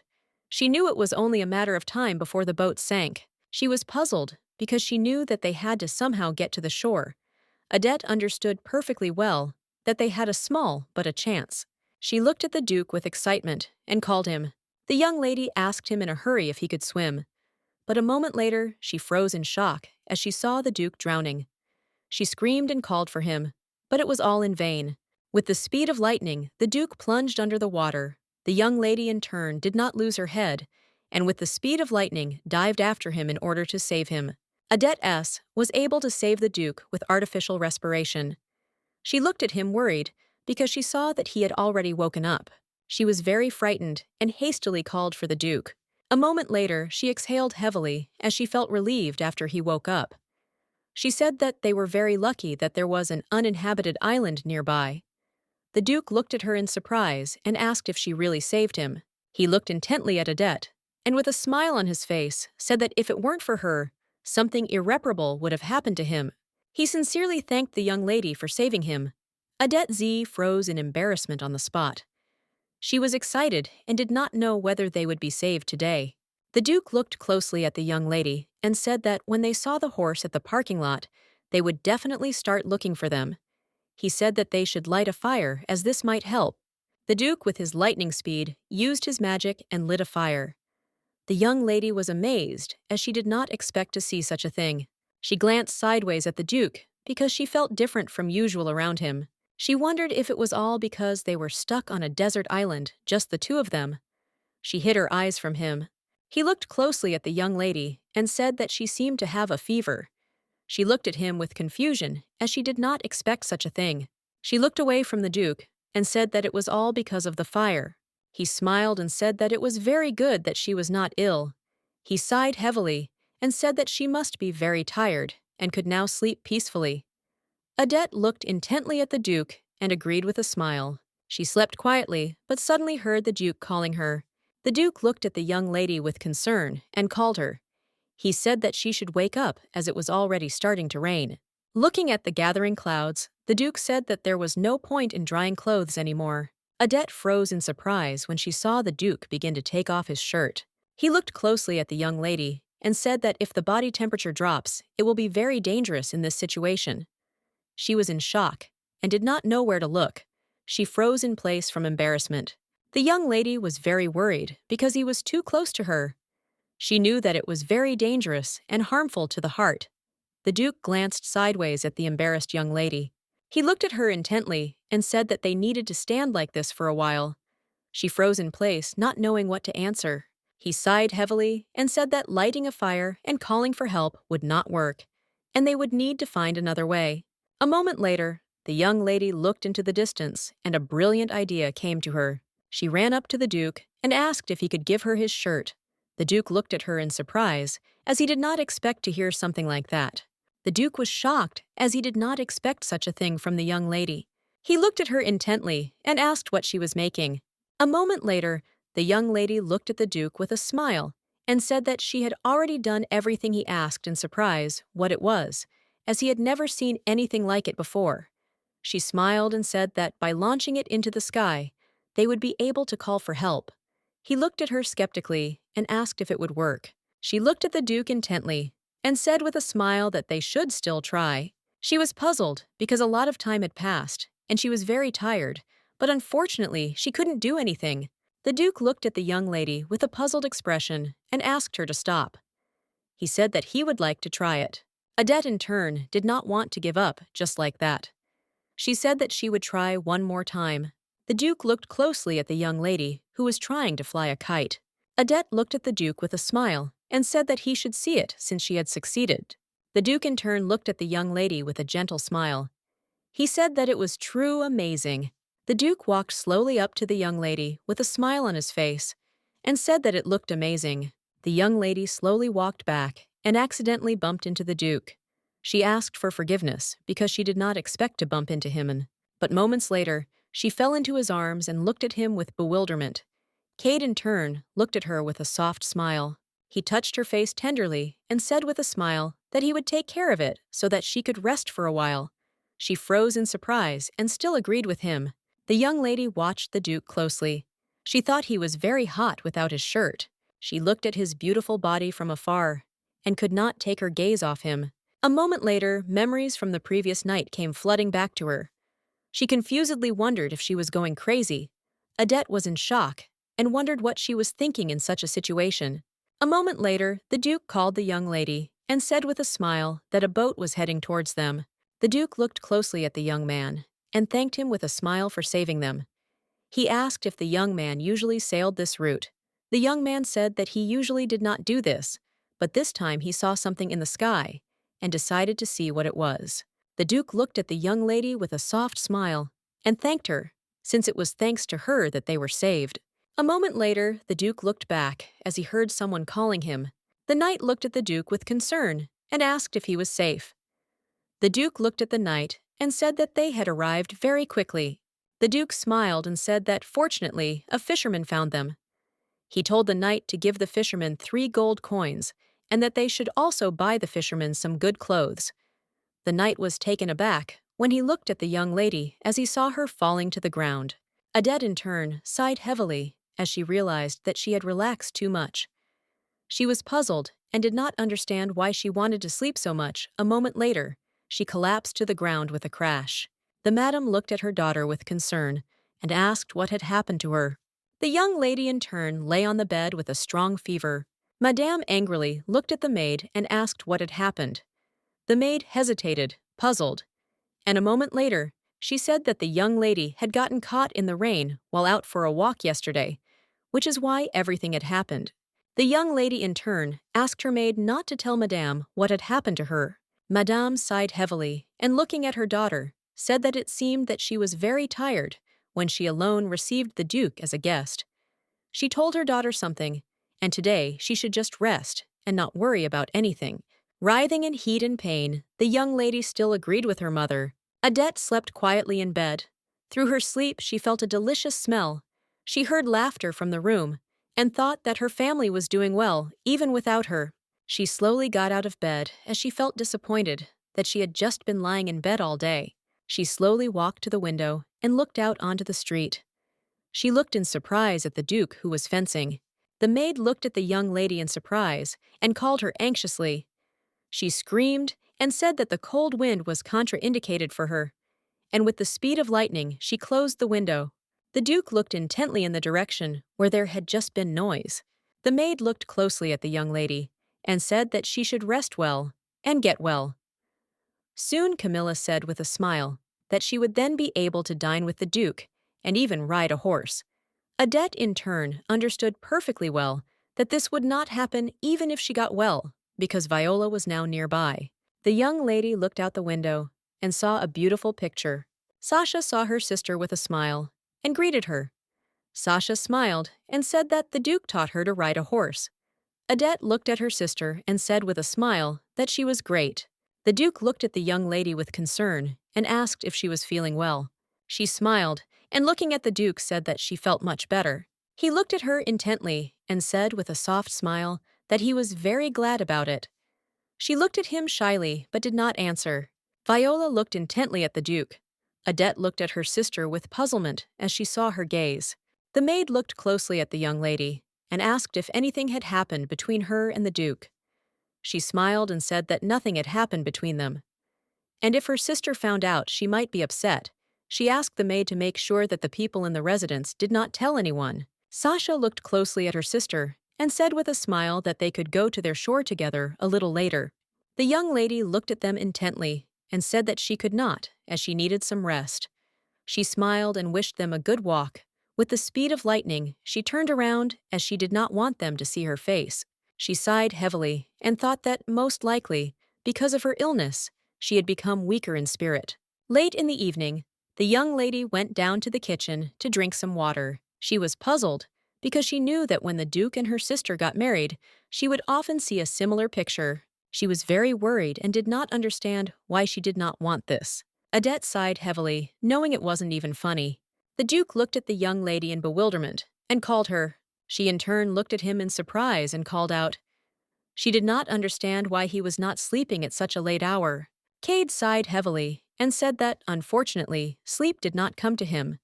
He looked closely at her and asked if she was feeling okay. Adette looked at Cade and said that everything was fine and that they could plan the schedule together starting tomorrow. The Duke looked at the young lady intently and said that it was very late and they had to get up. He smiled and said that he would see her out. She looked at him intently as she remembered that even at the Countess's party, he had not seen her sister off, but had seen her off. She was puzzled and did not understand why he showed kindness to her so often. He looked at her intently and said with a smile that they had already arrived. The Duke smiled and extended his hand to her. The young lady looked at him in bewilderment. He took her hand with a radiant smile and kissed it tenderly, wishing her good night. She froze in embarrassment and surprise as the skin he touched with his lips burned. She looked at him intently and in a cold tone wished him good night. The Duke looked at the young lady in surprise. She sighed heavily as she thought that she was not completely better. She returned to the room with lightning speed. She was in shock and wondered why she had a fever again. The maid knocked on the young lady's door and asked if she was awake. Adette looked intently at the maid and asked with a smile where her family was. The maid smiled and said that they were all in the living room with the Duke. Looking at the lady, she said that she seemed to have completely recovered. The young lady slowly walked down the stairs. She was hurrying to her family. Madame looked intently at the Duke and said that she was very sorry that it was time for him to go. Adette Z stood frozen in place listening to their conversation. The Duke thanked Madame with a smile. He said that he would like to stay longer, but there were still matters in the capital that he needed to sort out as soon as possible. Adette Fee flew into the room and asked the Duke if he was leaving today. She was surprised because she knew that he had not told her anything last night. He looked at the young lady intently with a soft smile on his face. Madame looked closely at her daughter and said with a smile that everything was exactly like that. Since the Duke and her sister decided to return to the city, Adette was surprised that her sister also wanted to return. The lady looked at her daughter with a playful smile and said that Viola had also been there. Adette Z froze in place in surprise and looked intently at her mother, who was smiling radiantly. Madame said with a smile that it seemed the young people really wanted to get engaged. Adette Z stood frozen in place and wondered what she had expected. She was puzzled because for several days she had been in close contact with the Duke, as if she had become a special person to him. She was very excited and disappointed. The young lady looked intently after her family. She knew that she just needed to wake up and accept reality. The young lady looked at the Duke intently and said that he must confess officially. The Duke looked at her in surprise, as he did not understand what she was talking about. He looked at her closely and wondered if all the young ladies in her family were so confident. The Duke smiled and asked who he should confess to. He asked if she really expected him to confess. Viola sighed heavily and said that, of course, she did not expect him to confess, since he should confess to her sister. She told the Duke that he had been interested in her sister from the very beginning. She looked at him closely and said that now he seemed to be very close to her sister. She saw that something was definitely going on between them. The Duke smiled and said that he did not know that. The young lady looked at the Duke intently and said that her sister was not smart in love affairs, and besides, she thought of her family first. She said that her sister was not honest with her feelings. The lady looked at the Duke intently and said that she kept silent because she needed rumors about her and the Duke. He looked at her in surprise because he did not expect to hear such a thing. She said that he should be more decisive since he should understand perfectly well that it is the girls who have it hard. She said that he does not want her to be surrounded by scandalous rumors because she is not getting married at such an age. The Duke was furious and wondered if the young lady had really said that he and Adette N should not even see each other if they were just friends. He was furious because he knew she wanted them to date as a couple. He knew perfectly well that it was true that he was happy to be with the young lady, but he never once thought about marriage. The butler looked at the Duke intently and said that he had received a message from Kamashi. The Duke sighed heavily and said that it seemed that everything had been found. He said that he would go personally.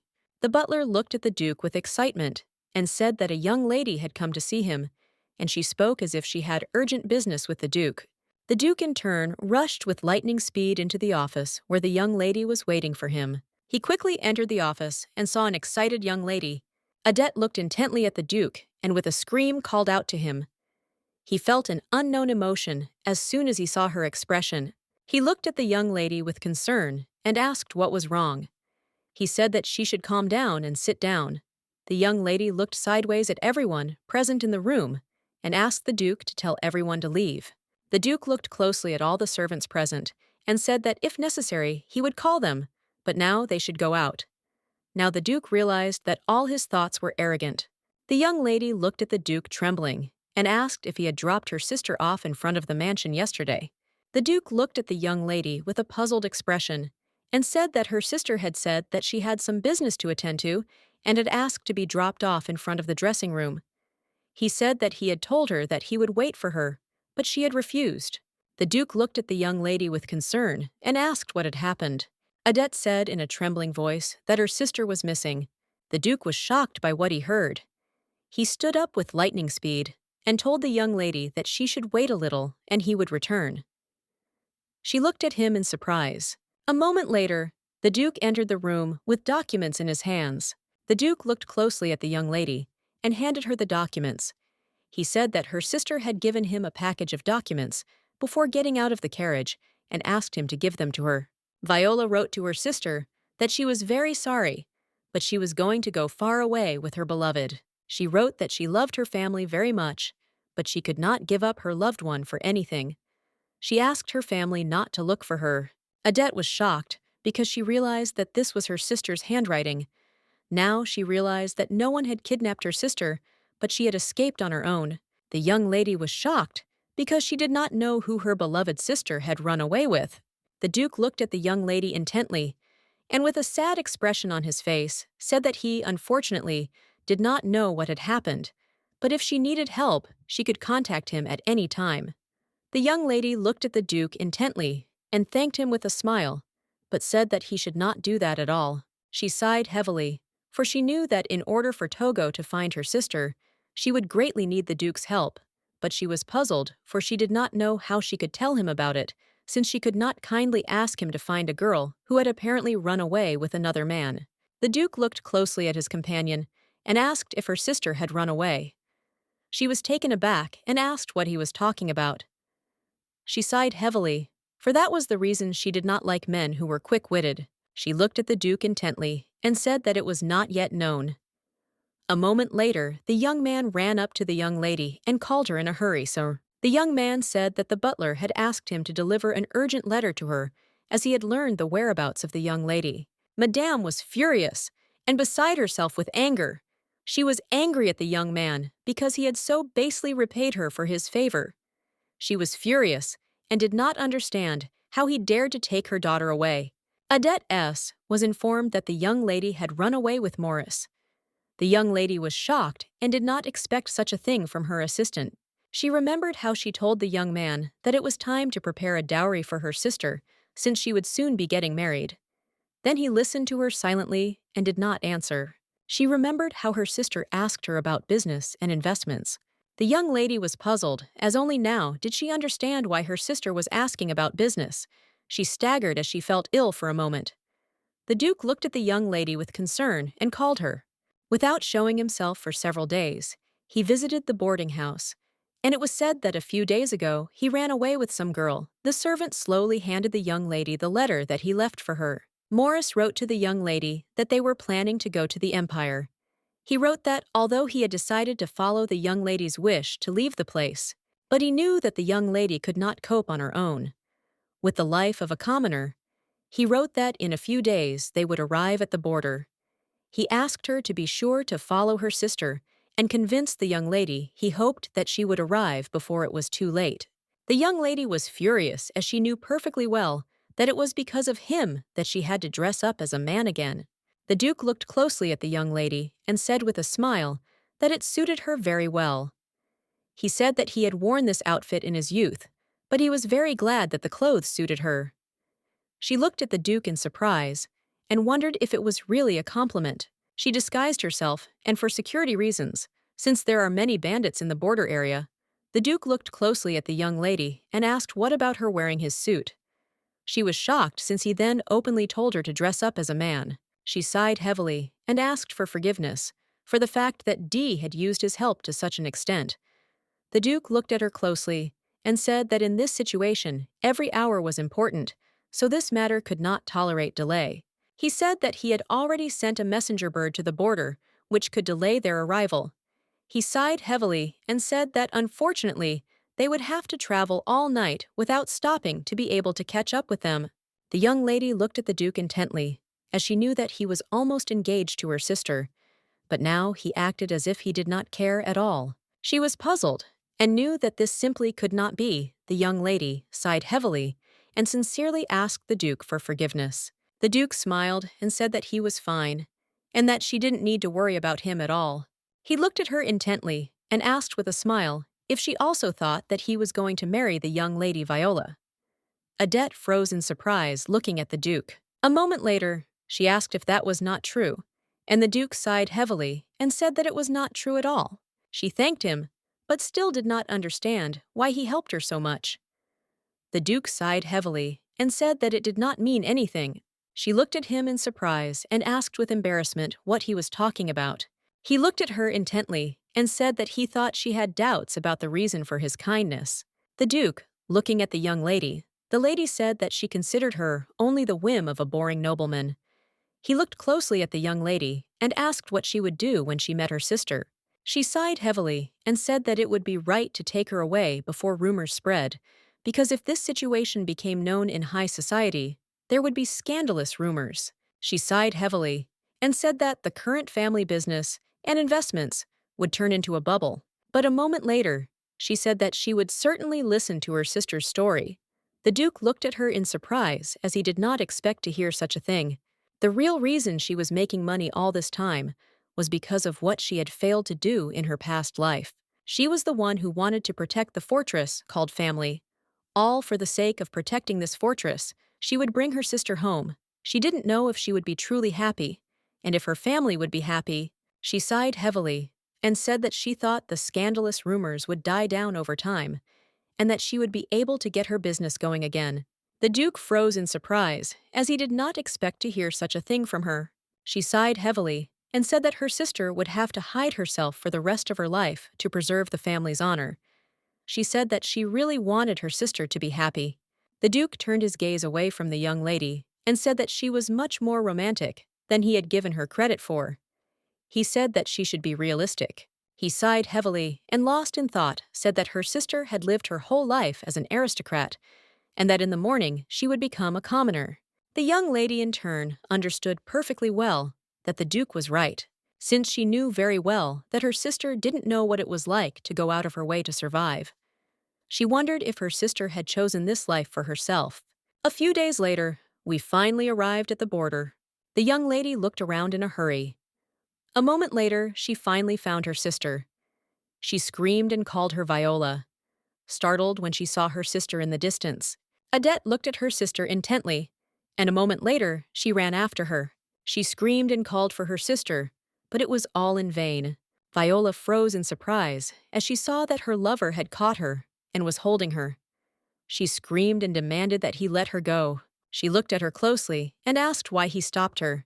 She shouted that they should leave quickly. Adette was breathing heavily after a hard run. The young men looked at the young lady in surprise. Adette looked at her sister intently and called out to her with tears in her eyes. She slowly walked up to her sister and told her to talk to her. Viola looked at her sister intently and asked in a trembling voice if she couldn't just pretend she didn't see her. The young lady looked at her sister in surprise. Viola looked at her sister with tears in her eyes and said that this was her last request. Morris looked closely at the young lady, for he did not at all think that she would come alone. He was surprised that she came with the Duke. He looked closely at the young lady and said excitedly that knowing the Duke, he would not sit idly by, and the young lady would be in trouble. Viola looked at him and said with a smile that he should not worry about such things, since the Duke did not want to marry her anyway. She looked at her lover with a tender smile and said that the Duke was only testing his interest in her family because of her older sister. She was sure that he would definitely help Adette if she got into trouble. The young lady looked closely at her sister and asked if she would regret this choice. Viola looked closely at her sister and said with a smile that, as she had said earlier, there would be difficult moments, but still this was the life she had chosen herself. Looking at her sister, she said that she had always lived the way others expected of her. But when she fell in love with Morris, she realized what she wanted. The young lady looked intently at her sister, but did not answer. Viola smiled and said that if she married the man she chose, she could live comfortably with her mother. But that way, she would only be deceiving her heart. She looked at her sister with a radiant smile and said that she was sure that if she were with Maurice, she would be able to overcome any difficulties. The young lady smiled and agreed with her sister. She knew that during this time, she had never tried to listen to her sister. She judged her happiness by her own standards, but she hoped that it was not too late. She looked at her sister closely and with a smile handed her the precious necklace. She said she was in a hurry, so this is all she had. The young lady hugged her dear sister tightly and warmly. Adette O, hugging her sister, said that if she suddenly felt bad, she could return home at any time. The young lady was shocked, as she did not expect to hear such a thing from her sister. She hugged her tenderly. The young lady looked at her assistant and called him. The Duke looked at the young man in surprise, as he looked like a puppy. A moment later, the Duke winced as the young lady slightly beat her assistant. Viola looked at her sister in surprise, and with tears in her eyes, as she did not expect this. Adette P. looked at them and said that this was punishment for the fact that he deceived her. She looked at the young man and said that if her sister cried, she would come to him and punish him. He sighed heavily and said that he remembered everything. The young lady looked closely at her sister and with tears in her eyes said goodbye to her. She hoped that her sister would be happy. The young lady was puzzled because the road back was simply terrible. When she was driving to pick up her sister, she was so out of her mind that she did not notice the bad road. She had not slept for several days, and she was having a hard time. The Duke looked closely at the young lady and said that she seemed to be in great distress.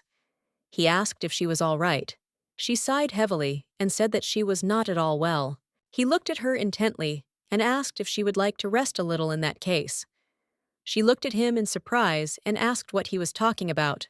The Duke, with a beaming smile, said that his estates were nearby. They could go there and rest a little. She looked at the Duke intently and said that she thought they had better go back, as her mother was very worried. Cade looked at the young lady intently and said that he had already sent the letter Madame. He looked at her closely and said that if she overtired herself now, she might get sick like last time. She knew that worrying about her mother was half the excuse.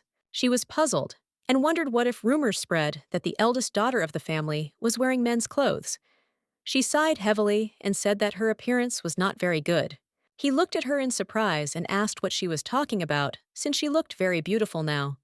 She was shocked since she understood that he was just teasing her. She had oily hair and skin that had not been washed for several days. The Duke touched her face tenderly and smoothly touched her hair.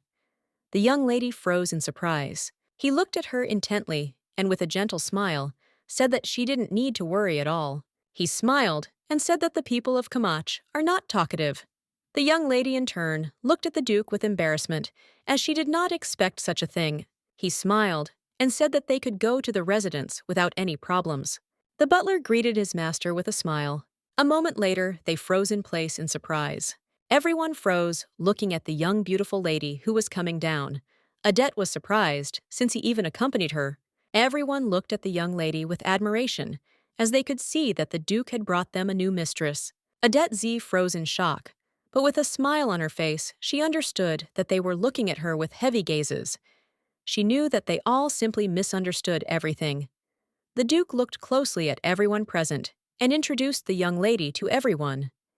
He said that they should not make her uncomfortable. Some time later, the young lady was sitting in a beautiful bath.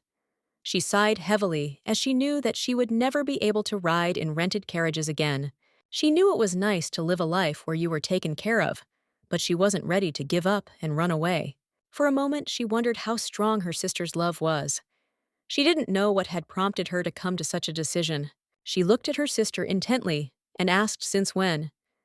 She did not understand why her sister did not say a word to her. She sighed heavily and said that she needed the rumors to make the young man who loved her act. She looked at her sister closely and said with a smile that thanks to this, she also learned about the true feelings of another person.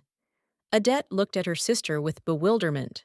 Viola looked at her sister with a smile and said that she should do what her heart told her. She looked closely at her sister and said that their mother wanted a good relationship between the Duke and their family. She asked her sister P why she didn't marry the Duke instead of her. Adette was shocked. She didn't expect to hear such a thing. The young lady sighed heavily, as she knew that there would be no marriage. She really wanted to enjoy life for a long time. A moment later, the young lady heard a noise outside. The maid said that the master was not there, and that it was forbidden to enter the room. The young lady in turn became wary and became very scared. She froze in shock and surprise when the door opened and a young man entered the room. The prince looked at the young lady in surprise and noticed that the Duke was indeed not there. He asked for forgiveness with a smile and ran away with the speed of lightning. The young lady in turn screamed, and her scream spread throughout the entire estate. After taking a bath, the Duke heard the young lady's scream. With the speed of lightning, he ran into the bathroom where the young lady was. He was excited and wanted to know what had happened. He froze in surprise when he saw the young lady with tears in her eyes. KLZ froze in place with embarrassment when he saw the young lady. The maid looked at the Duke in surprise and asked what he was doing there. She shouted that he, without even dressing again, had grabbed his sword. The Duke left the premises with lightning speed and asked the lady's forgiveness. He said that because of the loud noise, he thought that a stranger had entered her room. She looked intently at the Duke, but said nothing. The maid looked closely at the Duke and said that a stranger was here. She said that the prince suddenly entered the bathroom, and the lady was very scared. The Duke in turn was furious. He could not believe that the prince had unceremoniously burst into the bathroom. The prince looked intently at everyone present, and with an innocent smile said that it was indeed his mistake. The young lady looked at the prince with a smile on her face, wondering if he really had no manners at all. The Duke angrily told the prince to politely ask for forgiveness. The prince hesitated, looking at the Duke. He understood that he could not get out of it. He asked the young lady for forgiveness. The prince looked timidly at the young lady and apologized for watching her in the bathroom. He sighed heavily and said that, although it was his mistake, he still committed a great rudeness towards the young lady. The prince in turn looked sideways at the Duke as he wanted to know if he was satisfied. The Duke did not answer and began to eat silently. The prince glanced sideways at the Duke and asked if this was too much for him to raise his sword. The prince said that he really thought that an intruder had broken into the Duke's room. The Duke sighed heavily and told the prince that he had come to him even though he had not even been invited. The Duke was surprised, because even when he took the sword in his hands, the prince could not say anything. The prince was shocked. He said that he was very offended. The prince said that the Duke rented a carriage and left the capital with the girl. He looked at the Duke intently and said with a smile that he thought the Duke was ready to run away for love. Everyone froze in shock on the spot. The Duke angrily told the prince that he seemed to not trust him. The prince said that he trusted, but he could not trust the people around him. The young lady froze in place and wondered if he was talking about her now. The prince looked at the Duke intently and said that he could not even imagine that the Duke would return to the estate with a young lady. She was shocked, wondering if she could not come to the estate. The prince told the Duke that he thought that he brought the girl for one night of fun. The young lady in turn choked on her tea, as she did not expect to hear such a thing. She was shocked, wondering what the prince was even talking about. The Duke looked at the prince with anger and asked if he was really trying to insult him now. The prince looked at the Duke with a smile and said that it was just a joke. He did not understand why the Duke was so serious. The young lady was puzzled. She did not understand what had happened to the atmosphere in the hall. She looked closely at the prince and wondered if he was being too casual even for a childhood friend. She knew that if anyone saw them now, they would think they were brothers. The prince said with a smile that the dinner was simply wonderful, and he also asked the Duke if he would like to organize a ball on the occasion of his arrival in Kamash. Since he wanted to hear the stories of the nobles living near the border, the Duke said that they were leaving for the capital the following morning. The prince was surprised and did not understand why there was such a rush. The prince shouted that it took him several days to come to the estate. He said that it was too cruel and asked them to stay a little. The young lady sat quietly and listened to their conversation as the prince reminded her of the whims of her younger sister. She thought that her mother was having a hard time taking care of her sister now. The duke looked closely at the prince and said that he was returning to the capital, as he had a lot of business, and that the viscountess was already waiting for the young lady at home. The prince looked at the duke intently and said that he could send a letter to the viscountess, and the problem would be solved. The duke looked closely at the prince as he saw that he was very stubborn. The young lady was shocked as she did not expect to hear such a thing. She did not want to stay at all. She knew that normally her mother would have been happy to receive the letter, but not now that her sister had run away. She understood perfectly well that this situation would only exacerbate her stress. The young lady looked intently at the duke, but said nothing. The duke looked at the prince intently and said that they could send the young lady first, and they would go hunting together. The prince sighed heavily, and like a capricious child, said that he did not want this. He said that he wanted to go with the young lady as well, since he would like to take this opportunity to make friends. The duke looked at the prince intently and said that it would be very difficult for the young lady. The prince looked at those present in bewilderment, as he did not understand what was so difficult. The young lady, in turn, saw that the more the duke stood up for her, the more active the prince's resistance became. The young lady looked at the prince intently and said with a smile that she was honored that he thought positively of her. She said that she would follow his wish and stay for a while. The prince looked intently at the young lady, and a moment later said with a smile that it was very good that she understood what he wanted. The prince sighed heavily and said that the young lady was very calculating and also quick-witted. He sighed heavily and said that it was dangerous to keep such a girl near him. He looked at the duke intently and asked why he didn't get closer to her. The duke in turn did not respond to the prince's words. A moment later, he looked at the prince and said that he had already been informed that all the letters had been found.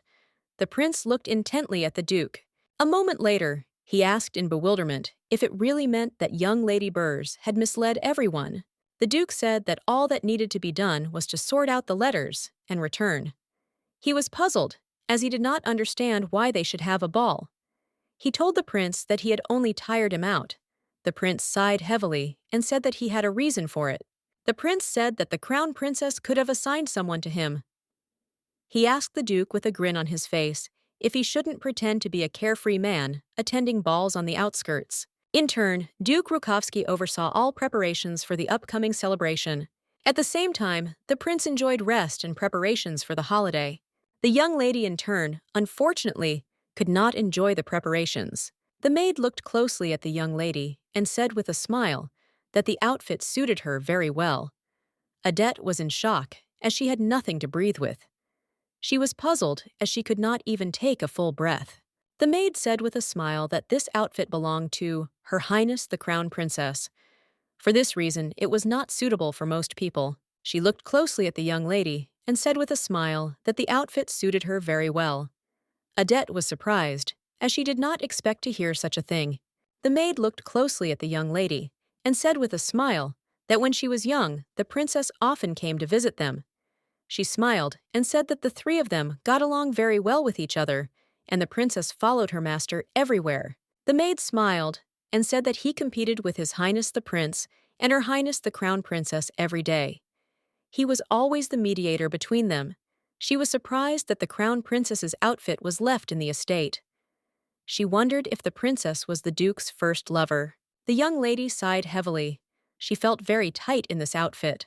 The maid looked closely at the young lady and said that if it was too tight for her, she would loosen the corset a little later. A moment later, the maid told the master that she had brought the lady to him. The young lady, in turn, slowly entered the office. The duke looked at her intently and said with a smile that he was very glad that she had come. He froze in shock as he saw that the young lady was not feeling well. He noticed her pale face.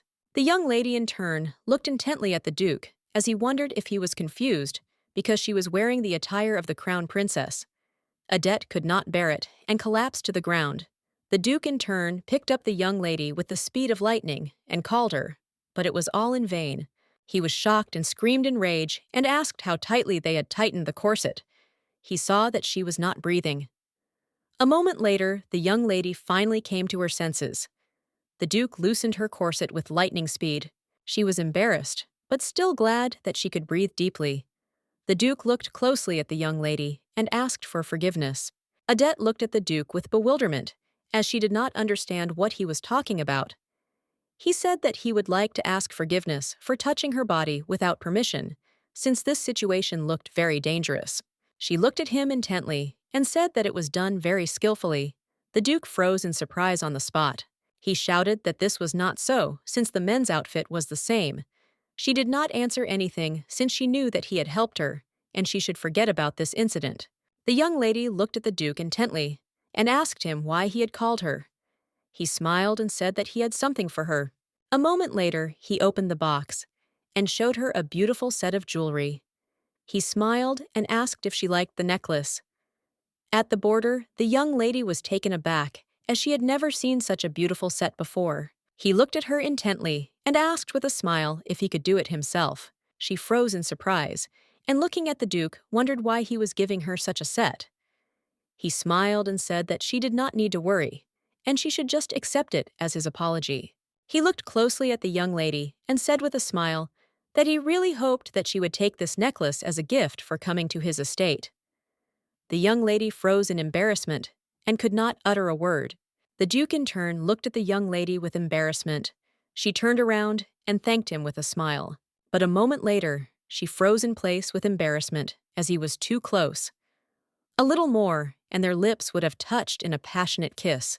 But the Duke walked away from the young lady with lightning speed. He was very embarrassed. Clearing his throat, he said that they needed to go to the ballroom. She looked after him in bewilderment. The young lady looked closely at the Duke, for she saw that he was as embarrassed as she was. Everyone was whispering animatedly and discussing this event. They were saying that they missed the crown princess as they had before. They said that when they came here, they thought that the princess and His Highness Prince Vishot would get married. The young lady froze in surprise at what she heard, since she had heard before that they were like cat and dog when they were children. She sighed heavily, because she knew that she simply knew nothing about the relationship between a man and a woman. The prince slowly approached the young lady and froze in place in surprise. He looked at her intently and called out, naming the princess. The young lady in turn turned around, and the prince froze in surprise on the spot as he saw Adette. The young lady in turn greeted the prince. He looked at her in surprise, as he did not expect to see her at all. Adette looked at the prince with bewilderment, as she did not understand his reaction. He looked away from her and said that this outfit did not suit her at all. She was shocked because he suddenly appeared again and was picking on her again. He said with a smile that the outfit was luxurious and the necklace and earrings sparkled, but the lady was not visible at all. He turned around with a grin and looked for her. She was furious because she knew that if he were not a prince, she would have simply hit him. A moment later, the Duke approached them and asked the prince in bewilderment what he was doing. The Duke looked at the prince intently and said that his behavior was very childish. The prince screamed, as he did not expect to hear such a thing. The young lady breathed a sigh of relief, as she was very glad to see the Duke. The Duke in turn looked intently at the young lady and asked with a smile if she would dance with him. She froze in surprise. But still, after some time, they were playfully circling in a dance. The prince in turn looked intently and disappointedly at the young people. The young lady sighed heavily and said that she felt that the prince did not like her. The Duke smiled and said that the prince was simply jealous because they were close. She looked at him in surprise and asked what he was talking about.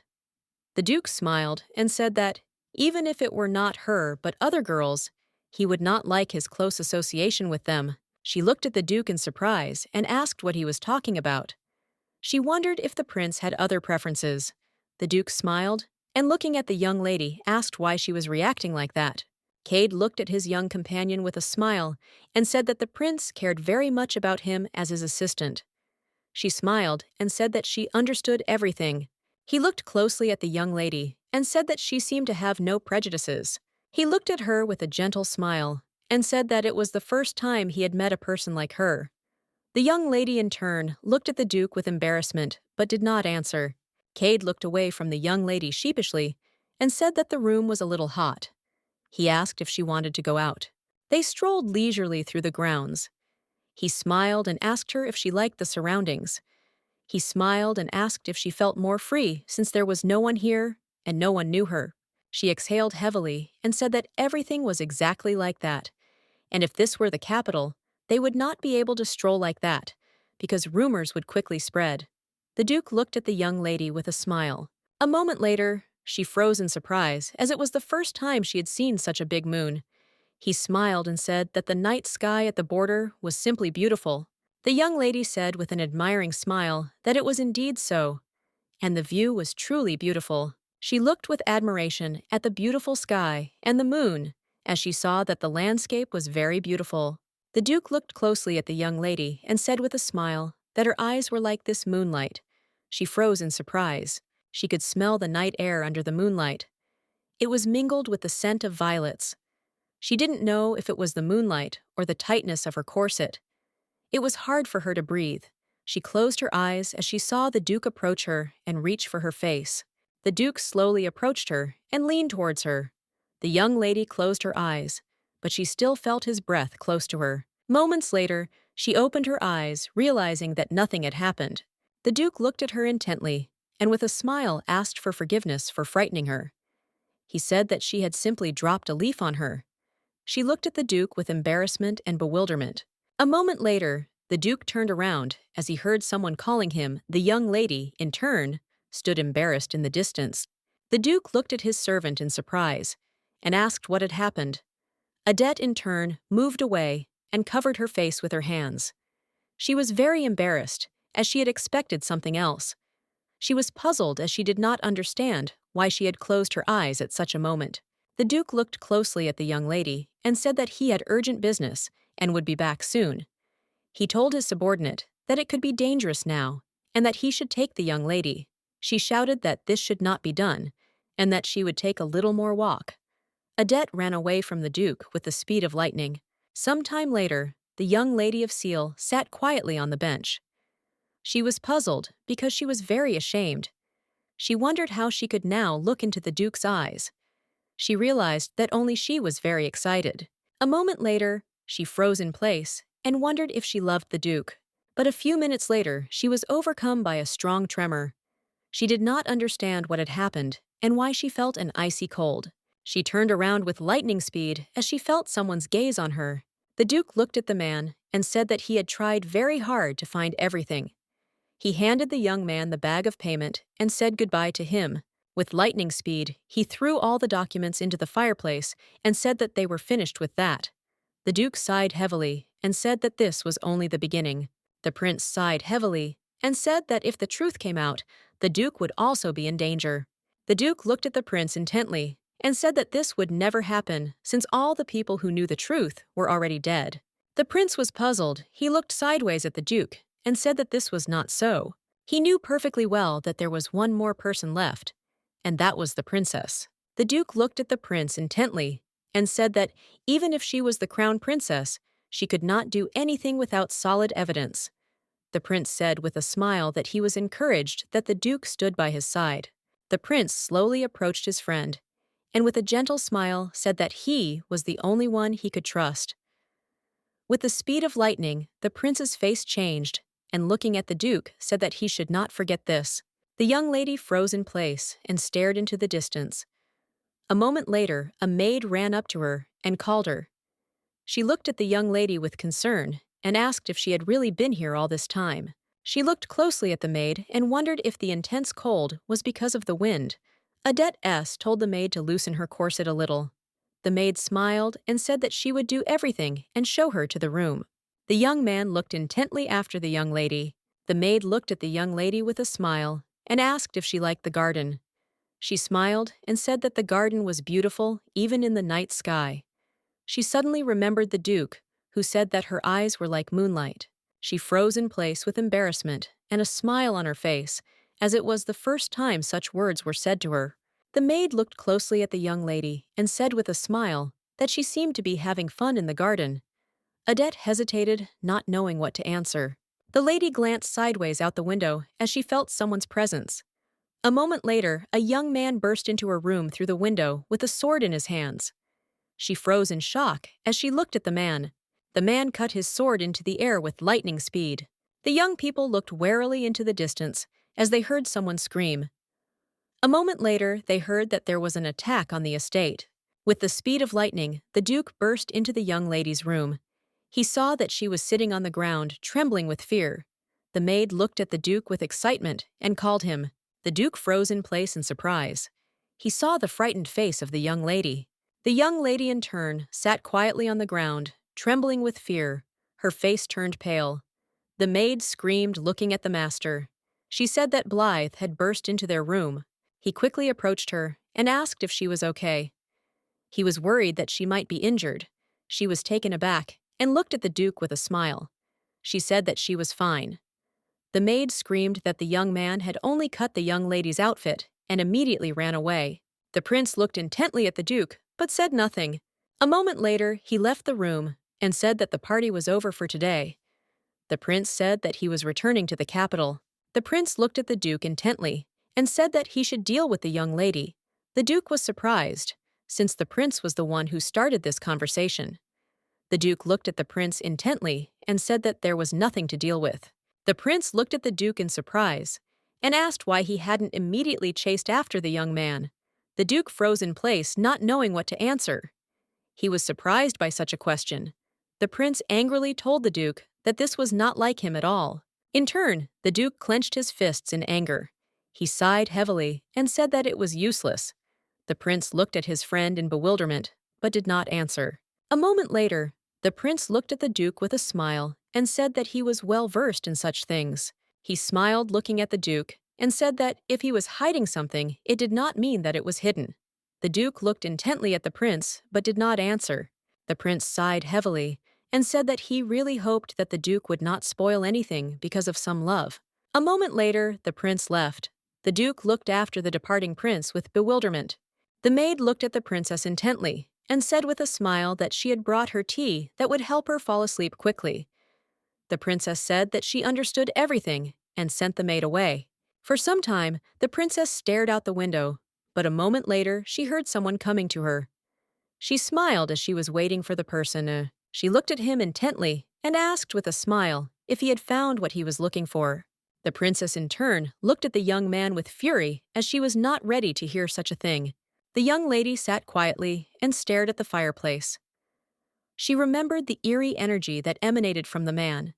She understood perfectly well that it was the same man she saw in Lenocia. She looked at the maid intently and asked if she knew the man who had come to see her recently.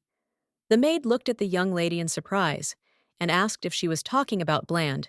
She said that of course she knew him, since he was from Kamash. She sighed heavily and said that he was so talented that the previous duke treasured him very much, and he was the fencing teacher of the duke and the prince.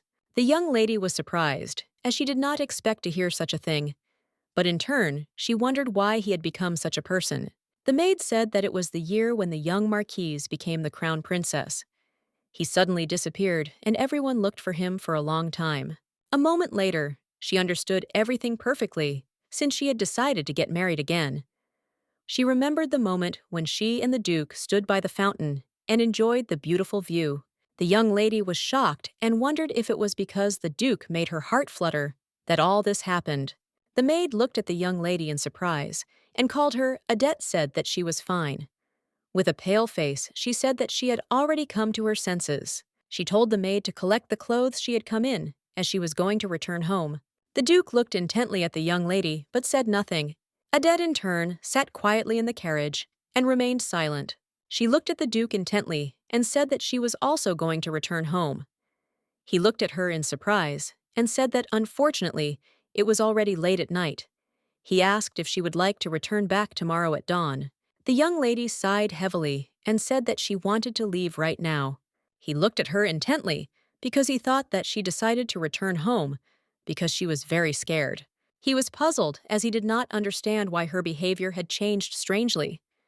The young lady in turn bowed and asked the Duke to be careful on the road. With the speed of lightning, she left him. The Duke in turn looked sadly after the young lady. The butler looked at the young lady with tears in his eyes. Adette reassured him and said that he had worked very hard. She looked at the butler and asked where her family was now. He said that they were now at the Terusafa residence. Adette sighed heavily and looking at the butler, said that no one must have served her because she had been empty for a long time. The butler looked closely at the young lady and said that Madame asked him to give her a letter when she arrived. Madame wrote about her daughter, that she would be resting for some time at her grandfather's residence. She told her daughter that she knew that she had not left because of business matters. She wrote to her daughter that if she could not find her sister before other rumors appeared in high society, she should say that her sister had left with her to rest at the estate. She was shocked and could not believe that in such a situation she was dancing at the ball and having a good time. The butler looked intently at the young lady and called her. At the same time in the duchy, the butler provided the duke with a whole mountain of documents, which also needed to be sorted through. The butler looked closely at the young lady and said that construction had already begun in the Owl. He said that thanks to the patrol they had requested, public order had improved noticeably. The young lady smiled and said that this was very good. She looked at the butler in surprise and asked who this Res K was, who was mentioned repeatedly in the report. The butler said that he was a young man who lived in the village and whose help had significantly advanced the work since he had agitated the villagers for cooperation and proposed a solution to the problem of food supply. The butler looked closely at the young lady and asked if they should invite him to the residence. She smiled and said that perhaps they would do so. She was puzzled, as she had not left her office for a whole week. She wondered if they should take a little rest. The butler looked at her intently and said that she should do a few things and then rest. She sighed heavily, but still agreed with the butler. She was puzzled because she knew that without her assistant, there was more work. The butler said that this matter would require permission from the royal palace, and approval was required for at least 6 months. She looked at the butler intently and said that she needed a secretary to replace Morris. She told the butler to place an advert. The young lady jumped up with a surprised smile, as she did not expect to see the Duke. He smiled, and looking at the young lady, asked if she had time for a cup of tea. He looked at her intently and asked if she really needed a competent secretary. She froze in surprise. The Duke said that he knew a capable man, and he had confidence in him because he was doing his job well. He looked closely at the young lady and asked her what she thought about it. The Duke sighed heavily, and looking at the young lady, said that he would not keep too much distance from her. She looked at him in surprise, with confusion on her face. As he was leaving, he said that in the near future, he would send a man with a letter of recommendation. She was surprised she had not expected such a thing, aunt. She looked intently after him and remembered his face. A moment later, a maid entered the room and asked the young lady to have lunch with a smile. Adette O walked past and looked at the maid, saying that she had frightened her. The maid looked out the window in surprise and asked the young lady what she was looking at so intently. Adette sheepishly said that she was not looking at anything at all. The maid smiled and said that the young lady did have something with the Duke after all. Adette sighed heavily and said that it was not so. The maid thought for a moment and said that it was very strange. She did not understand why he did it. The young lady looked at the maid in surprise and asked what she was talking about. The maid said that throughout the week he had been coming to the residence. He was interested in whether the lady had eaten well, whether she had slept well, and whether she had fallen ill again. The maid looked closely at the young lady and said with a smile that he came with these questions every day. She was surprised and did not understand why such a busy man did such things. Adette Z froze in embarrassment on the spot. She was surprised because she did not expect to hear such a thing. The prince looked at his companion in surprise and asked if Blythe had already come to see young Lady Bears twice. The young man sighed heavily and said that someone had ordered it. The prince thought for a moment and said that he thought it was the princess's doing, since the crown princess was keeping an eye on the young viscountess, so she could use his services, even if it was just a trick. He said that this time they must definitely complete the engagement. The Duke said angrily that he did not want the young lady to be drawn into their affairs. The prince looked closely at the Duke and asked if he was really going to deal with her. The Duke froze in place, in surprise. He could not say anything to the prince. He was very alarmed by this situation. They wanted to eradicate corrupt power from the empire. They hoped to usher in a new era. For them it was a revolution, but for others it was an uprising. They did not want anyone to be involved in their business at all. For this reason, they did not keep close to them what was valuable to them. The Duke was puzzled as the situation was very exciting. The Duke sighed heavily and said that he had not forgotten their oath. He looked at the prince with fury and said that if her life was in danger, he could not guarantee how he would behave in this situation. The butlers informed the young lady that a man from the duchy had arrived. The young man said with a smile that this was their first meeting. He smiled and said that his name was Notas Bolin. The butler smiled and said that this man, whom the Duke introduced. Adette looked closely at the young man and thought that he would be better suited to a job that required physical strength than to be a secretary. She said with a smile that she was very pleased to meet him. Adette threw her extraneous thoughts out of her head because she was thinking about the wrong thing. She smiled and said that that was not the problem. Lately, the ladies of the Viscountess's family have not appeared in social circles, and many rumors have been circulating among people. She sighed heavily and, looking at the butler, said that it would be difficult for them for some time. She asked him to respond to the invitation on her behalf. He asked if she would not even attend the ball of the Earl of Elvange's family. Adette knew that an event like the Crown Princess's family ball would be attended by members of the imperial family and aristocrats. The butler looked at the lady and said that the last letter was from the palace. She looked at him in surprise, as she did not expect such a thing. A moment later, the young lady noticed that she had received a letter from the prince. He invited her to go with him to the ball of the Marquis's family. He wrote that he would send a carriage to her house in honor of the memory of what happened on the Kamich estate. She politely thanked the prince for his kindness. However, she wrote that she was only a lady from the Viscount's family. She was worried about what she could become for him. She wrote that he should be accompanied by another person who was his equal. The prince was shocked because the young lady refused him. He shouted that this was not in his plans. He shouted that she simply had to go with him. The young lady received another letter from the prince early in the morning. She was shocked and wondered if he was really that obsessed with escorts. She was puzzled because she didn't know what he was planning at all. She wondered if he thought she would peacefully submit and agree.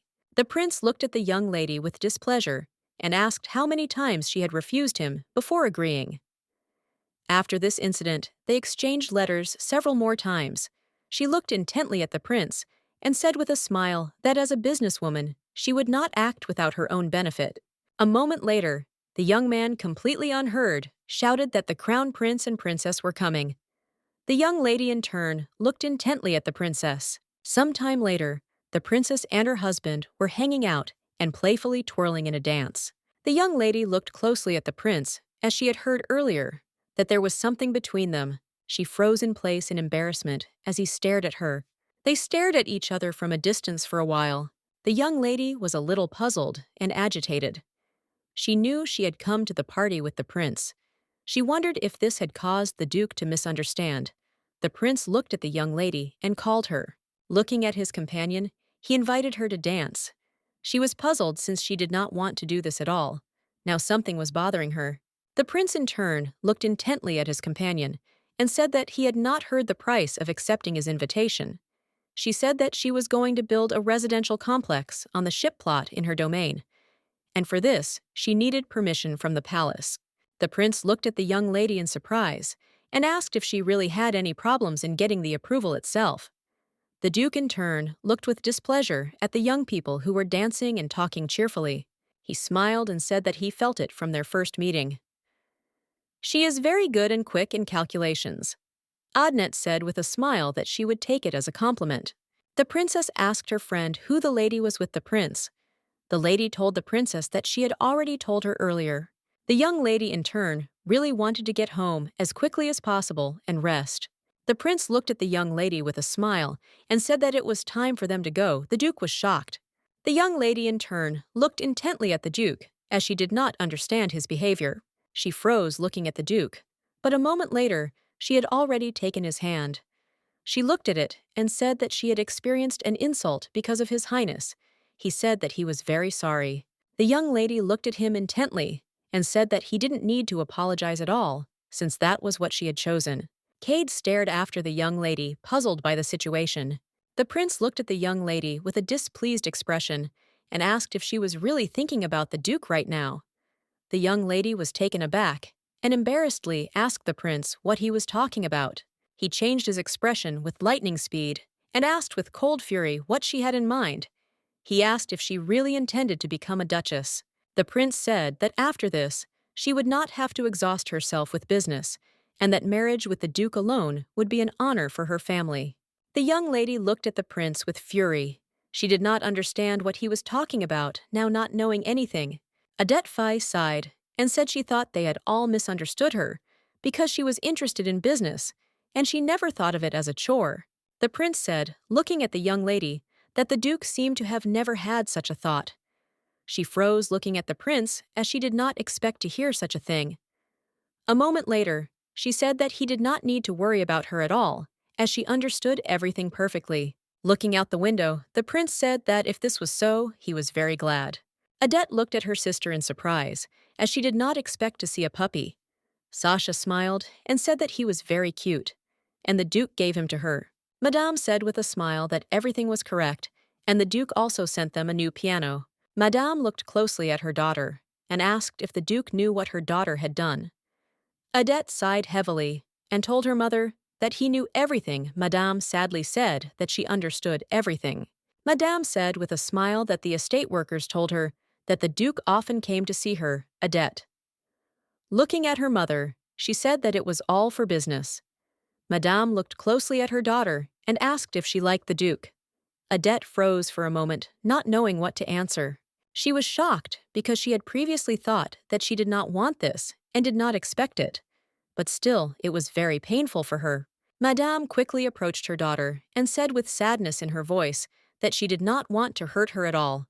Adette I was shocked because she realized that she liked the duke much more than she had previously thought. The young man said that he understood everything and also said that she had received an invitation from the palace. He asked what she would do with it. She was surprised as she did not expect to receive another invitation.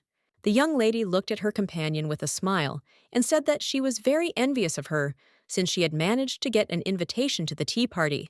Adette said that she did not even know how she had managed to do this, since she did not even know the princess personally. She did not understand how the princess had found out about her and invited her. The lady smiled and said that she was also interested to know the princess's maid stood quietly and listened to the conversation of the young ladies. A week later, there was a tea party in the royal palace. The maid looked closely at the young lady and greeted her. She said that she was the close servant of Her Highness the Crown Princess. The maid looked closely at the princess and said that the young Viscountess Adette Bears had arrived for tea. Adette was in shock and could not understand how this could happen since she had specially chosen the outfit. Adette understood perfectly well that she needed to get out of this situation immediately. She looked closely at the princess and said with a smile that, judging by her outfit, it had found its true owner. The princess looked at the lady and asked if she had come to the marquise's last ball. She smiled and told the lady that she had heard a lot about her and wanted to see her. Adette looked at the princess intently, as she was truly beautiful. The princess looked at the young lady in surprise and called her. Adette walked away and asked the princess for forgiveness. She said that the princess was so beautiful that she, without realizing it, was staring. The young lady, in turn, looked at the princess with bewilderment. Adette said with a smile that they were just talking about business. She knew that the standards of flirting in this world were a little different. The princess looked at the young lady and said that she worked very closely with the duke regarding business. She sadly said that she had never visited the estate after becoming the crown princess. She looked closely at the young lady and said that she was very jealous of her. The lady looked at her and asked if it was really so that at the last ball she accepted the prince's escort, which was also closely connected with her business. Adette smiled and said that it was so. She looked at the young lady with a grin and said that she seemed to be very good-looking, since under the pretext of business, she was meeting with the best candidates for the role of groom. The princess looked at her maid with a satisfied smile. Adette P. looked at the young lady and said that she didn't know much about business, so she might have some questions and misunderstandings. She smiled and said to the lady that if she thought so, she could start her own business too. The lady smiled and asked why she would do that. She looked at Adette with a grin and said that her father does that. She said with a grin that she had completely forgotten that the Viscount had died. For this reason, the young lady had become the head of her family. She said that it must be very difficult for her, and probably the Viscountess was very worried about this. The knight looked closely at the princess and called her. He said that he had come for her. The princess stood up with the speed of lightning, and looking at the knight, asked if the time had already come. Adette looked closely at the knight. She knew that it was Depin Elvange as he ran after her little sister. The princess looked at everyone present and said with a smile that she had an urgent meeting due to a problem on the southern front, so she had to leave. They walked slowly back and had a casual conversation about what was happening in the south. They said that the knights would soon go to battle. The young lady said that this simply could not be, and she did not want to go to social balls without the duke. The young lady looked into the distance as she saw a rather interesting spectacle. She noticed that in the distance, the prince and the duke were fighting with swords. She looked at the duke in surprise and froze in place, embarrassed. The young lady looked closely at her friend and said that they could come closer to the men since they now had a chance. The prince looked at the duke closely and said that everything had gone smoothly, thanks to the young lady, and the king signed before the princess knew about it. The duke looked at the prince closely and asked if he was now satisfied. The prince said with a grin that he thought all this time he had not seen the young lady in a very good light. He smiled and said that she must definitely take part in their plan, but the duke in turn categorically said that this would not happen. With the speed of lightning, he parried the prince's blow. The young lady watched the fight intently with admiration in her eyes. The prince looked at the duke intently and said that he would certainly agree with him. And if he won, the duke looked at the prince in surprise and asked where he was looking all the time. The prince smiled and cried out, calling the young viscountess. The duke turned around in surprise, looking at the young lady. Adette Z froze in place from surprise and embarrassment. She did not expect anyone to call her. A moment later, the prince struck the duke with lightning speed, knocking the sword out of his hands. The prince said with a smile that he had won this time. He smiled and said that whatever it was, the battle could not be distracted. The duke was dissatisfied, but did not answer. The prince smiled and said that it seemed the tea party was over. Looking at his friend, he said that they could go and meet the young lady. The duke looked at the prince in surprise and asked why he had called her. He said that they could just go about their business. The prince looked at his friend with a bowed grin and asked if he hadn't missed the young lady. The prince smiled and looked at the young lady and said that he was very glad to see her. Adette greeted the prince with a smile. He said that they could do without the greeting. He asked the young lady if she had received an invitation to the crown princess's tea party. She said that it was exactly like that. He smiled and said that it was very good. He asked if the princess had asked her anything. She looked closely at the prince and wondered if he had called her just because he was interested. Adette S. said that the princess had asked if she had come to Kamash. He looked at her in surprise and asked if that was all. He asked me if the other ladies had said anything. She knew she couldn't say they were jealous of the relationship between her family and the duke.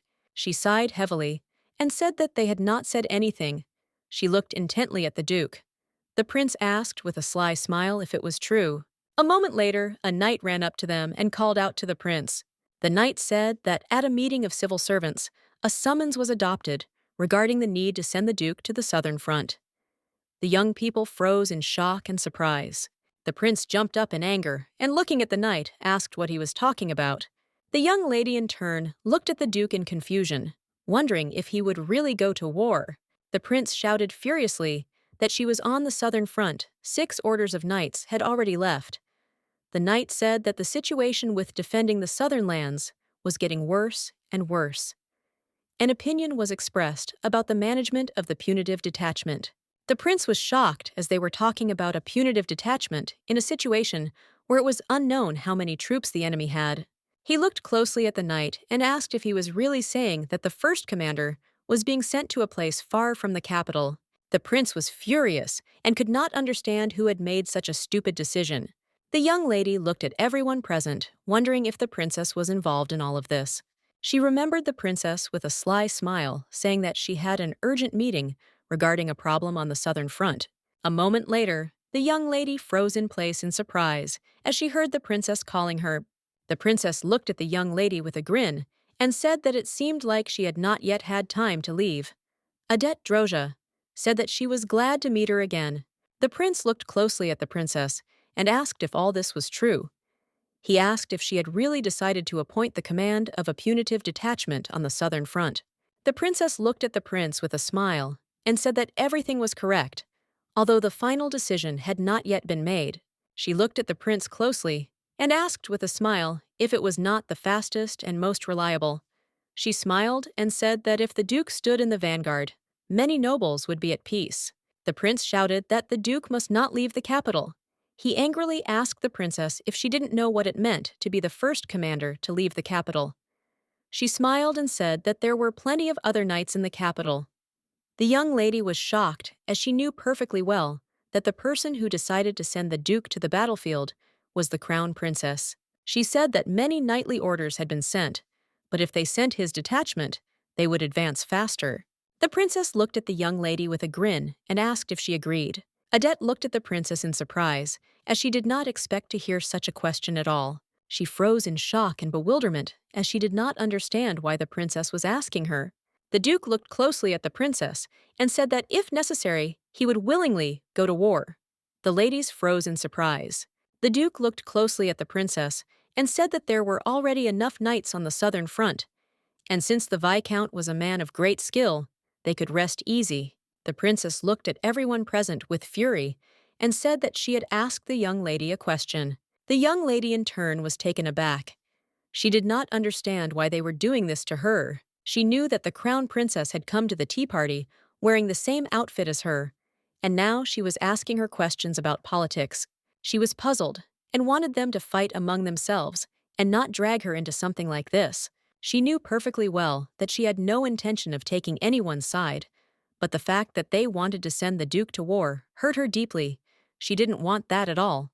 She said that being the daughter of a viscount's family, who had no position, she knew only this much about the country's affairs. Adette looked closely at the princess and said that war is the business of knights. In the capital, there are people drinking tea. They are under the protection of the knightly order. The young lady said that this was not a topic on which she could freely discuss. The princess froze in surprise. The duke in turn rushed to the young lady with lightning speed and called her. He was shocked by the words she said. In turn, the prince could hardly contain his laughter. She smiled, but in turn she was very scared and wondered if she had said something wrong. She was puzzled and wondered if she had made a mistake. She said that in the capital, there were people who drank tea and they were under the protection of the knightly order. She now realized that she was talking about the princess and her ilk. She was in shock because she realized that she had screwed up. Trembling with fear, she asked the princess for forgiveness, but the princess only smirked, looking at the young lady. The duke looked at the princess intently and said that Adette Buducci was an entrepreneur and had little understanding of politics. He said that she had said this without realizing it, so the princess should forget about this incident and not listen to her. The princess turned around with lightning speed and said that, of course, she would not take her words to heart. The duke looked closely at the young lady and said that she had better go home too. She was to blame, she agreed with him.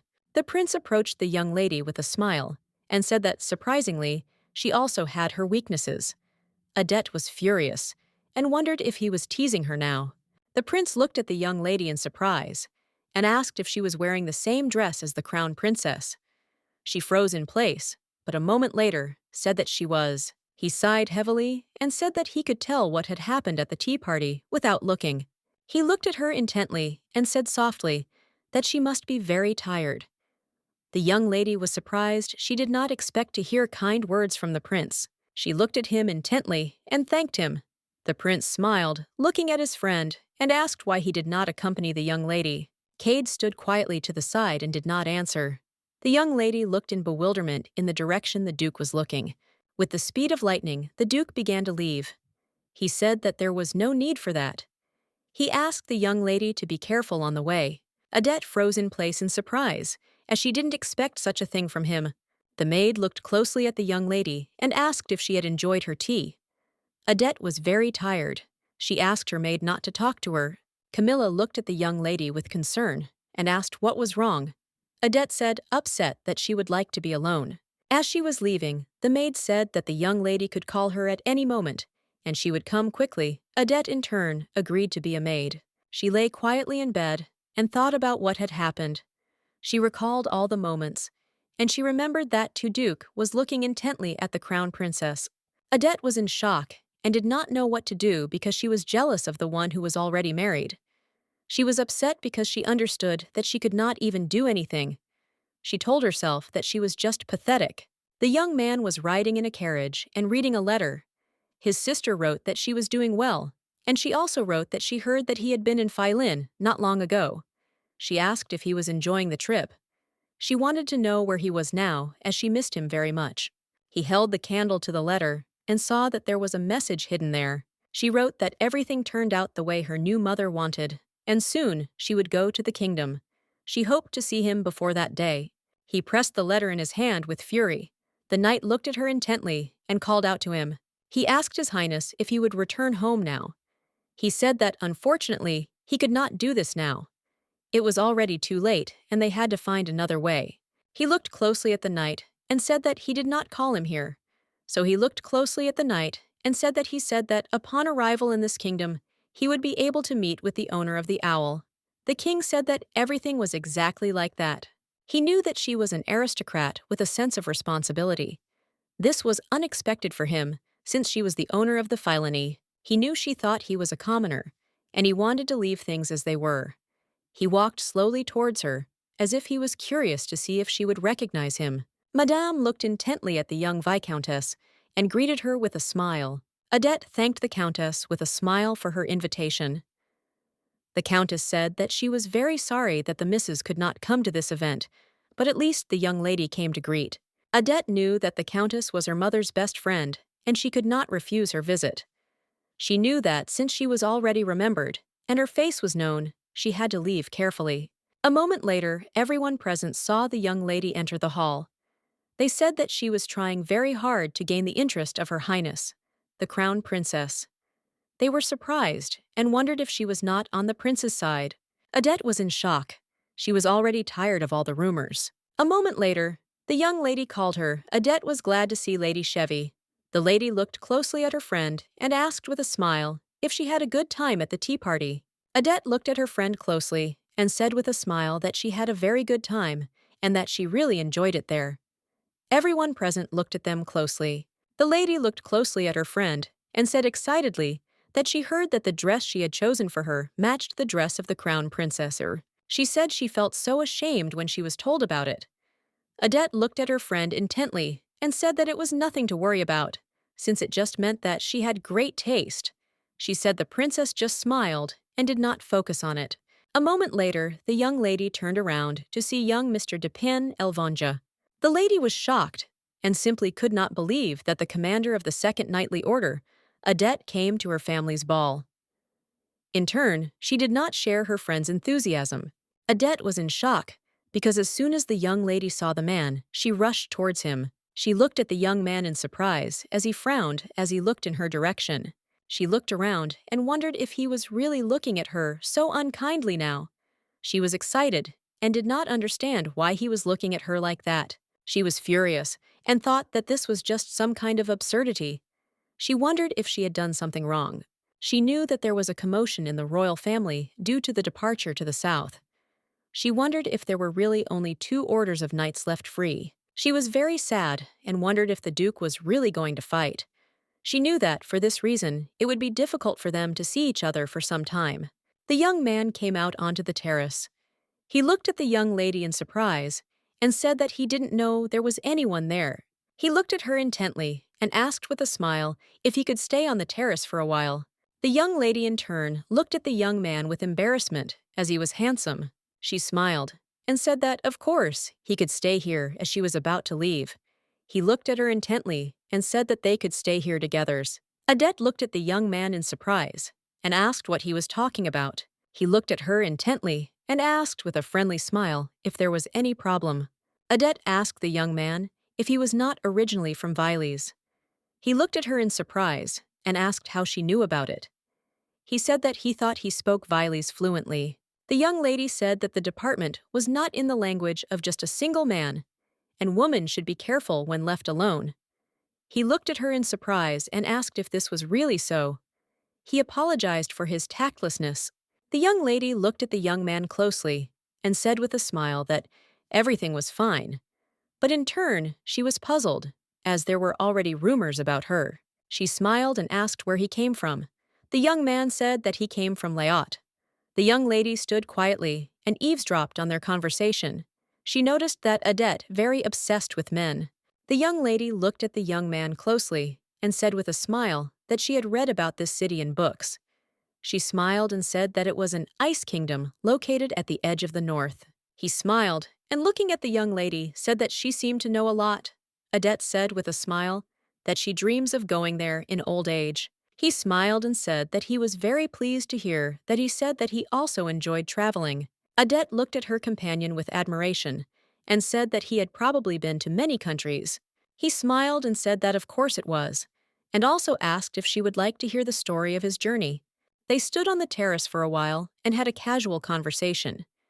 She looked closely at her companion and asked him what his impressions of the kingdom of Violus were. The young man frowned and said that this country was simply amazing in its art. He said that there was a lot of beautiful architecture in the center, and there was also amazing music and art. But a moment later, his face changed, and he said that unfortunately, the border zone was completely different. The young lady looked at him in surprise.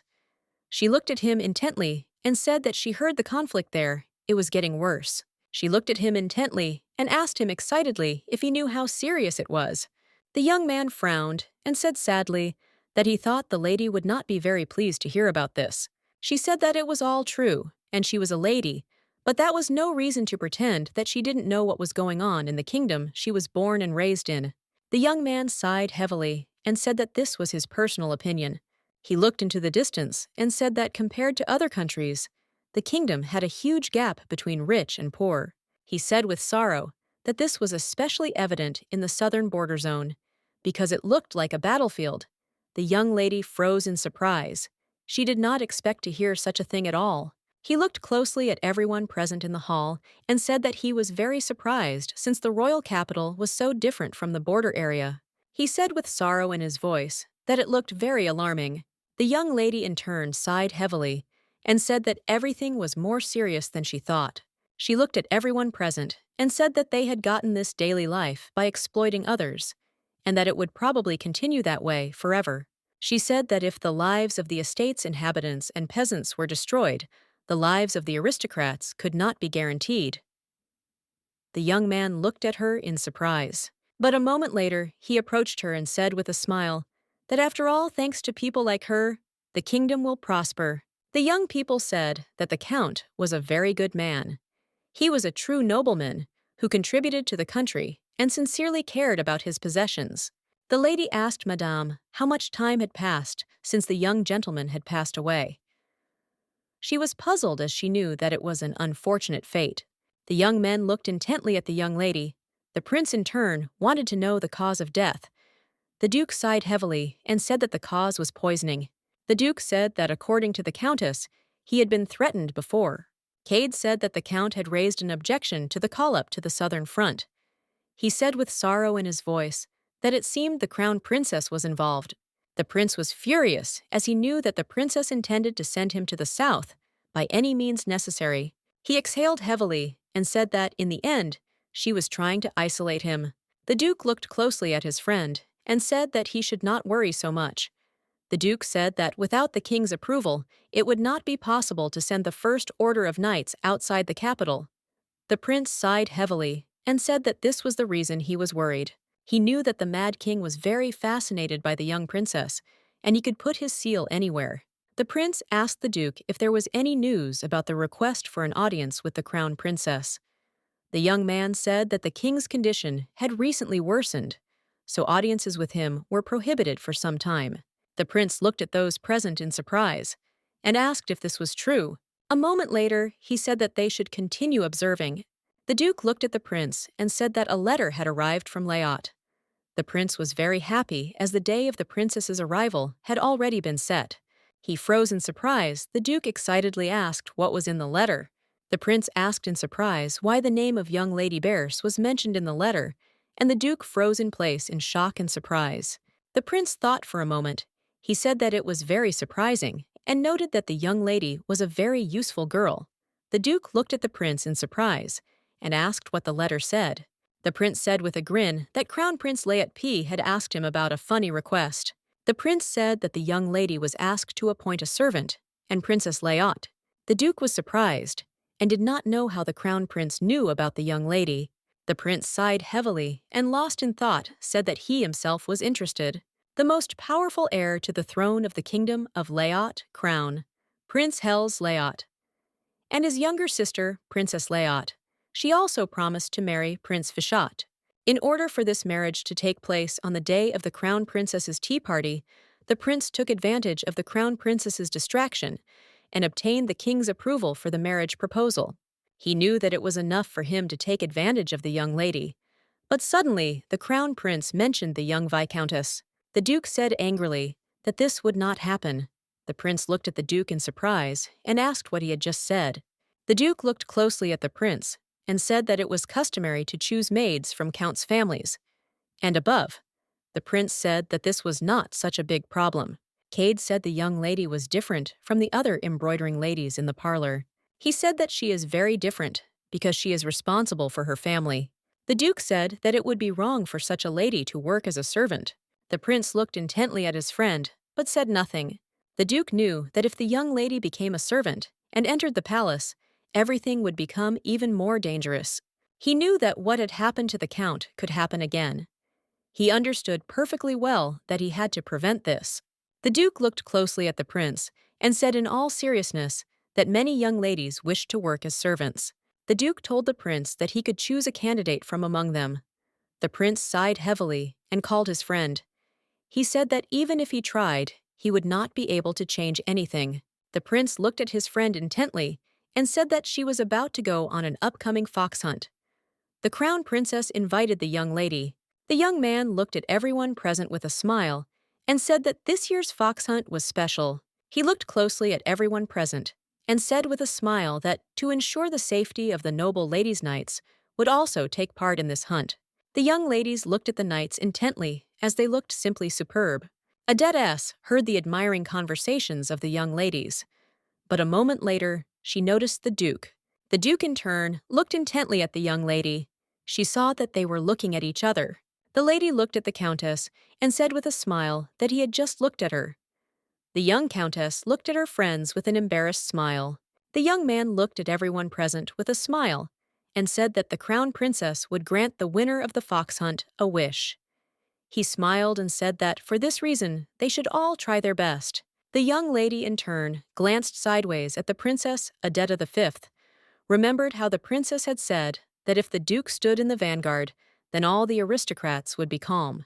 Adette P. raised her hand and asked the princess if she would grant any wish. The princess frowned at the young lady as she was furious, but a moment later, she said with a smile, "Young lady, that of course she will fulfill any wish." The princess, with a feigned smile, said that she hoped that she would have a good result. The Duke, in turn, looked warily at the young ladies. The young lady looked intently at the young Viscountess and asked with a smile what wish she wanted to make. She said that it was useless to even try. Adette, in turn, knew that she absolutely had to win. Everyone looked closely at the princess and said that she would be the winner this year. A few minutes later, the horn sounded and the hunt began. The Duke looked closely at the young lady. He hoped that nothing would happen to her. The princess looked at the young lady and said that she seemed to be very popular among the gentlemen. Adette S. told the princess that this was not true, as rumors were always exaggerated. The countess looked closely at the young lady and said that she would not agree with him. Since recently, at the banquet of the count's family, she had a very long conversation with an aristocrat. The young lady, in turn, was furious as she realized that the princess's maid had seen and heard everything again. The princess looked closely at the young lady and asked if it was true. She said that the young viscountess seemed to be very popular. She was surprised since the young lady was still not married. Adette Z froze in place, in surprise, not knowing what to answer. The princess looked at the young lady with a bowed grin and asked if she already had someone in mind from whom she was waiting for courtship. The young lady froze for a moment and thought. In her thoughts, unexpectedly for her, the Duke appeared with a smile and a beautiful bouquet of flowers. A moment later, she told the princess that Z occupied a leading position in her family. She looked at her intently and said that, unfortunately, she did not have time to think about marriage. A moment later, the princess was shown the place where the prey was, and the princess rushed to the place with lightning speed. The young lady looked closely at her friend and said with a smile that she thought there were forests there, a debt. And she looked sideways at her friend and called to her. The young lady said she couldn't, and told her friend to go ahead. Adette was very worried and confused. She didn't know what to do in this situation. A moment later, she saw a little fox cub run out of the bushes. She called out to her friend and asked for forgiveness, as she had to catch the fox in the forest. The lady smiled and said that everything was fine, and she would definitely catch the fox in the forest. A moment later, she ran in the direction the fox was running.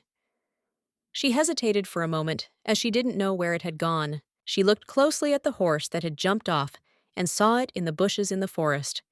She reached out to it, as if she already knew that she had caught it. But a moment later, a young man came out of the bushes, and looking at the young lady, asked if she had really been there all this time. He said that he had been looking for her.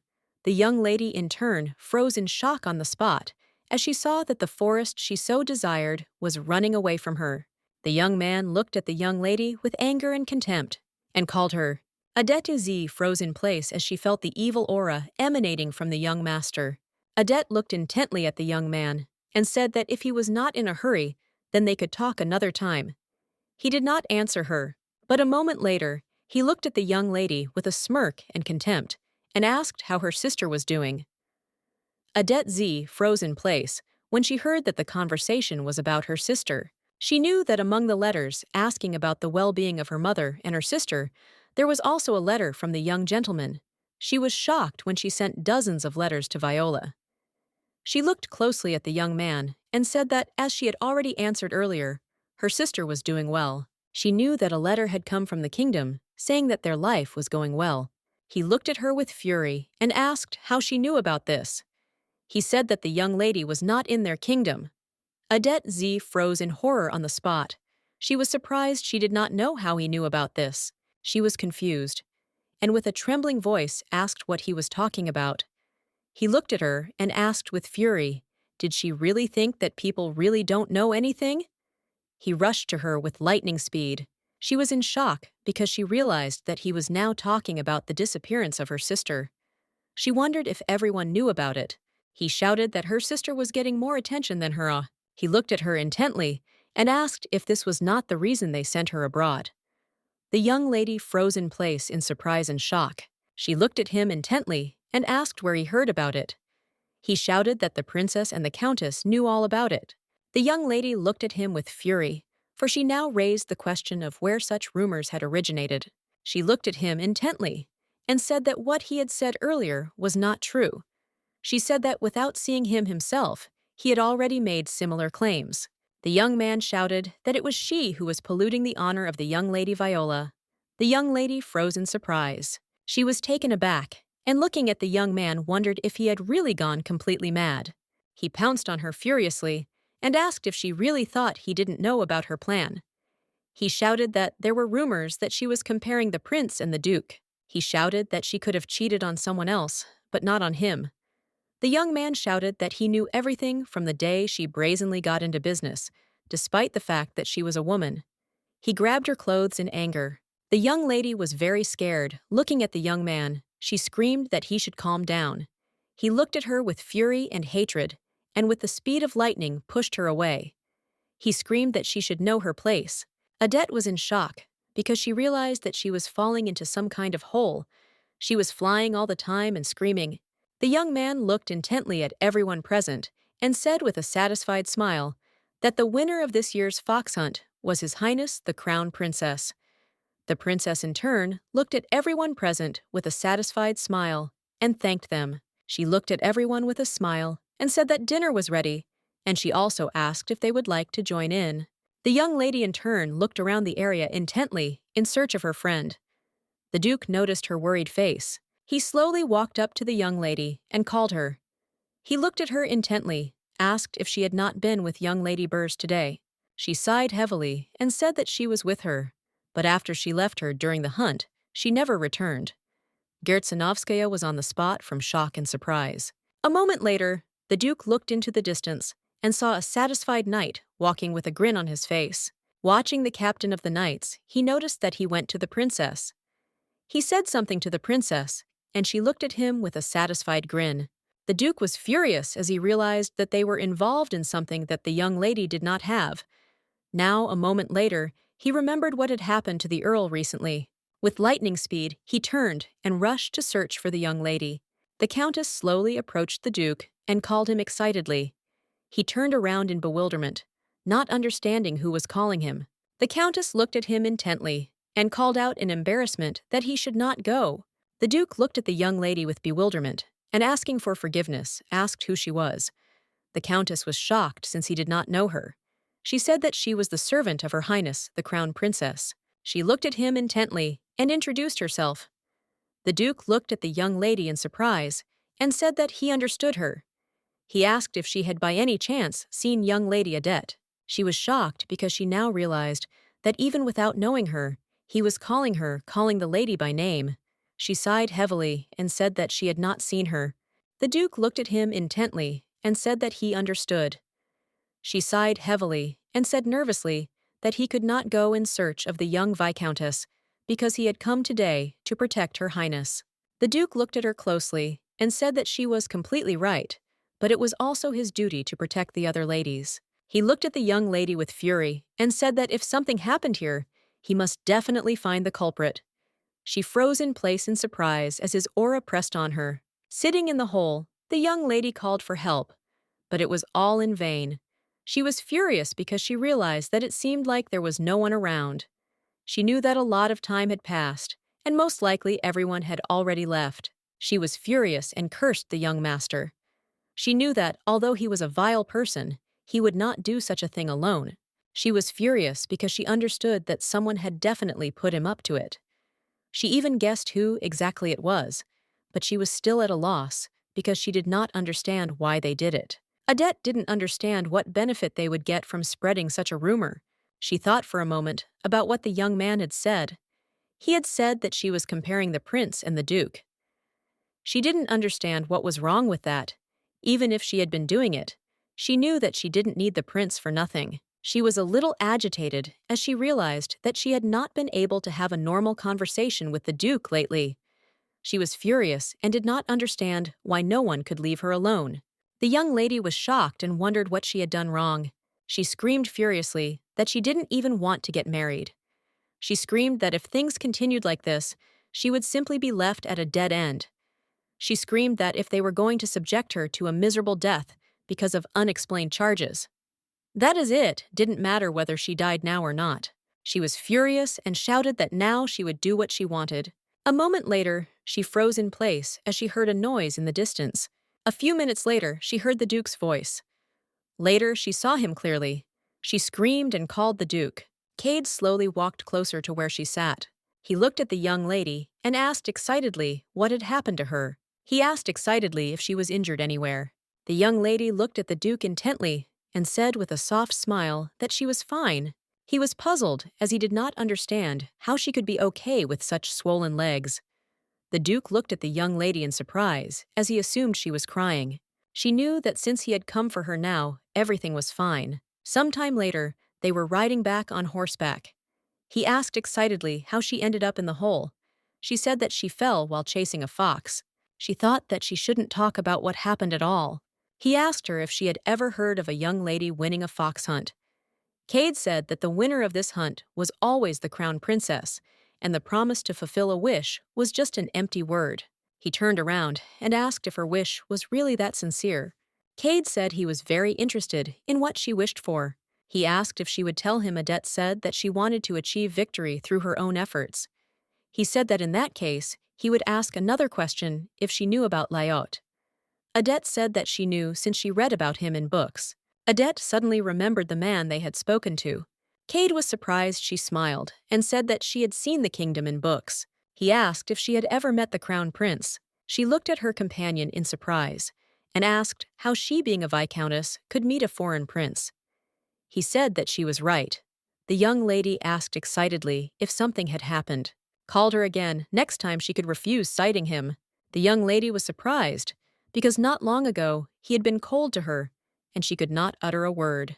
The young lady accidentally fell into the Duke's arms, unable to stay on her horse. The Duke, in turn, caught the young lady with lightning speed. She stood there embarrassed. The young lady looked at her friend with concern and asked where she had been. Adette P. asked her friend for forgiveness. The Duchess, in turn, looked with fury at the Duke and the young lady. The Crown Prince looked closely at his wife and congratulated her on her victory with a smile. The young lady looked closely at the young men and said with a smile that they complimented each other. The princess looked closely at her husband and asked if he hadn't said that he had some interesting news. He smiled and said that his younger brother, the prince, had finally chosen a bride for himself. The princess froze in surprise and, looking at her husband, asked what he was talking about. The prince smiled and said that it was a wonderful event since his younger brother was getting married. The young lady looked closely at the princess, as she could see that this news had shocked her. The princess smiled and, looking at her husband, asked what family his bride was from. The prince said that he had not told her about this. He looked closely at his wife and said that she was a princess from another kingdom. The princess was furious as she now realized that the Viscountess was only a distraction. Adette P. looked at the prince and congratulated him on the event. The prince smiled and said that the young lady had elegant manners. The princess looked at the young lady with anger and asked with a smile if she knew that the prince was getting married. The young lady looked at the princess intently as she realized that she had misunderstood something. The young lady told the princess that she knew nothing about this at all, and that she too was now hearing about this situation for the first time.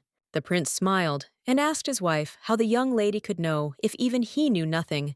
The princess told her husband with a smirk that the young lady had a close relationship with the prince and the duke. The young people looked closely at the royal family. The prince smiled and said that this was indeed very interesting, and that this elegant young lady was worthy of having such acquaintances.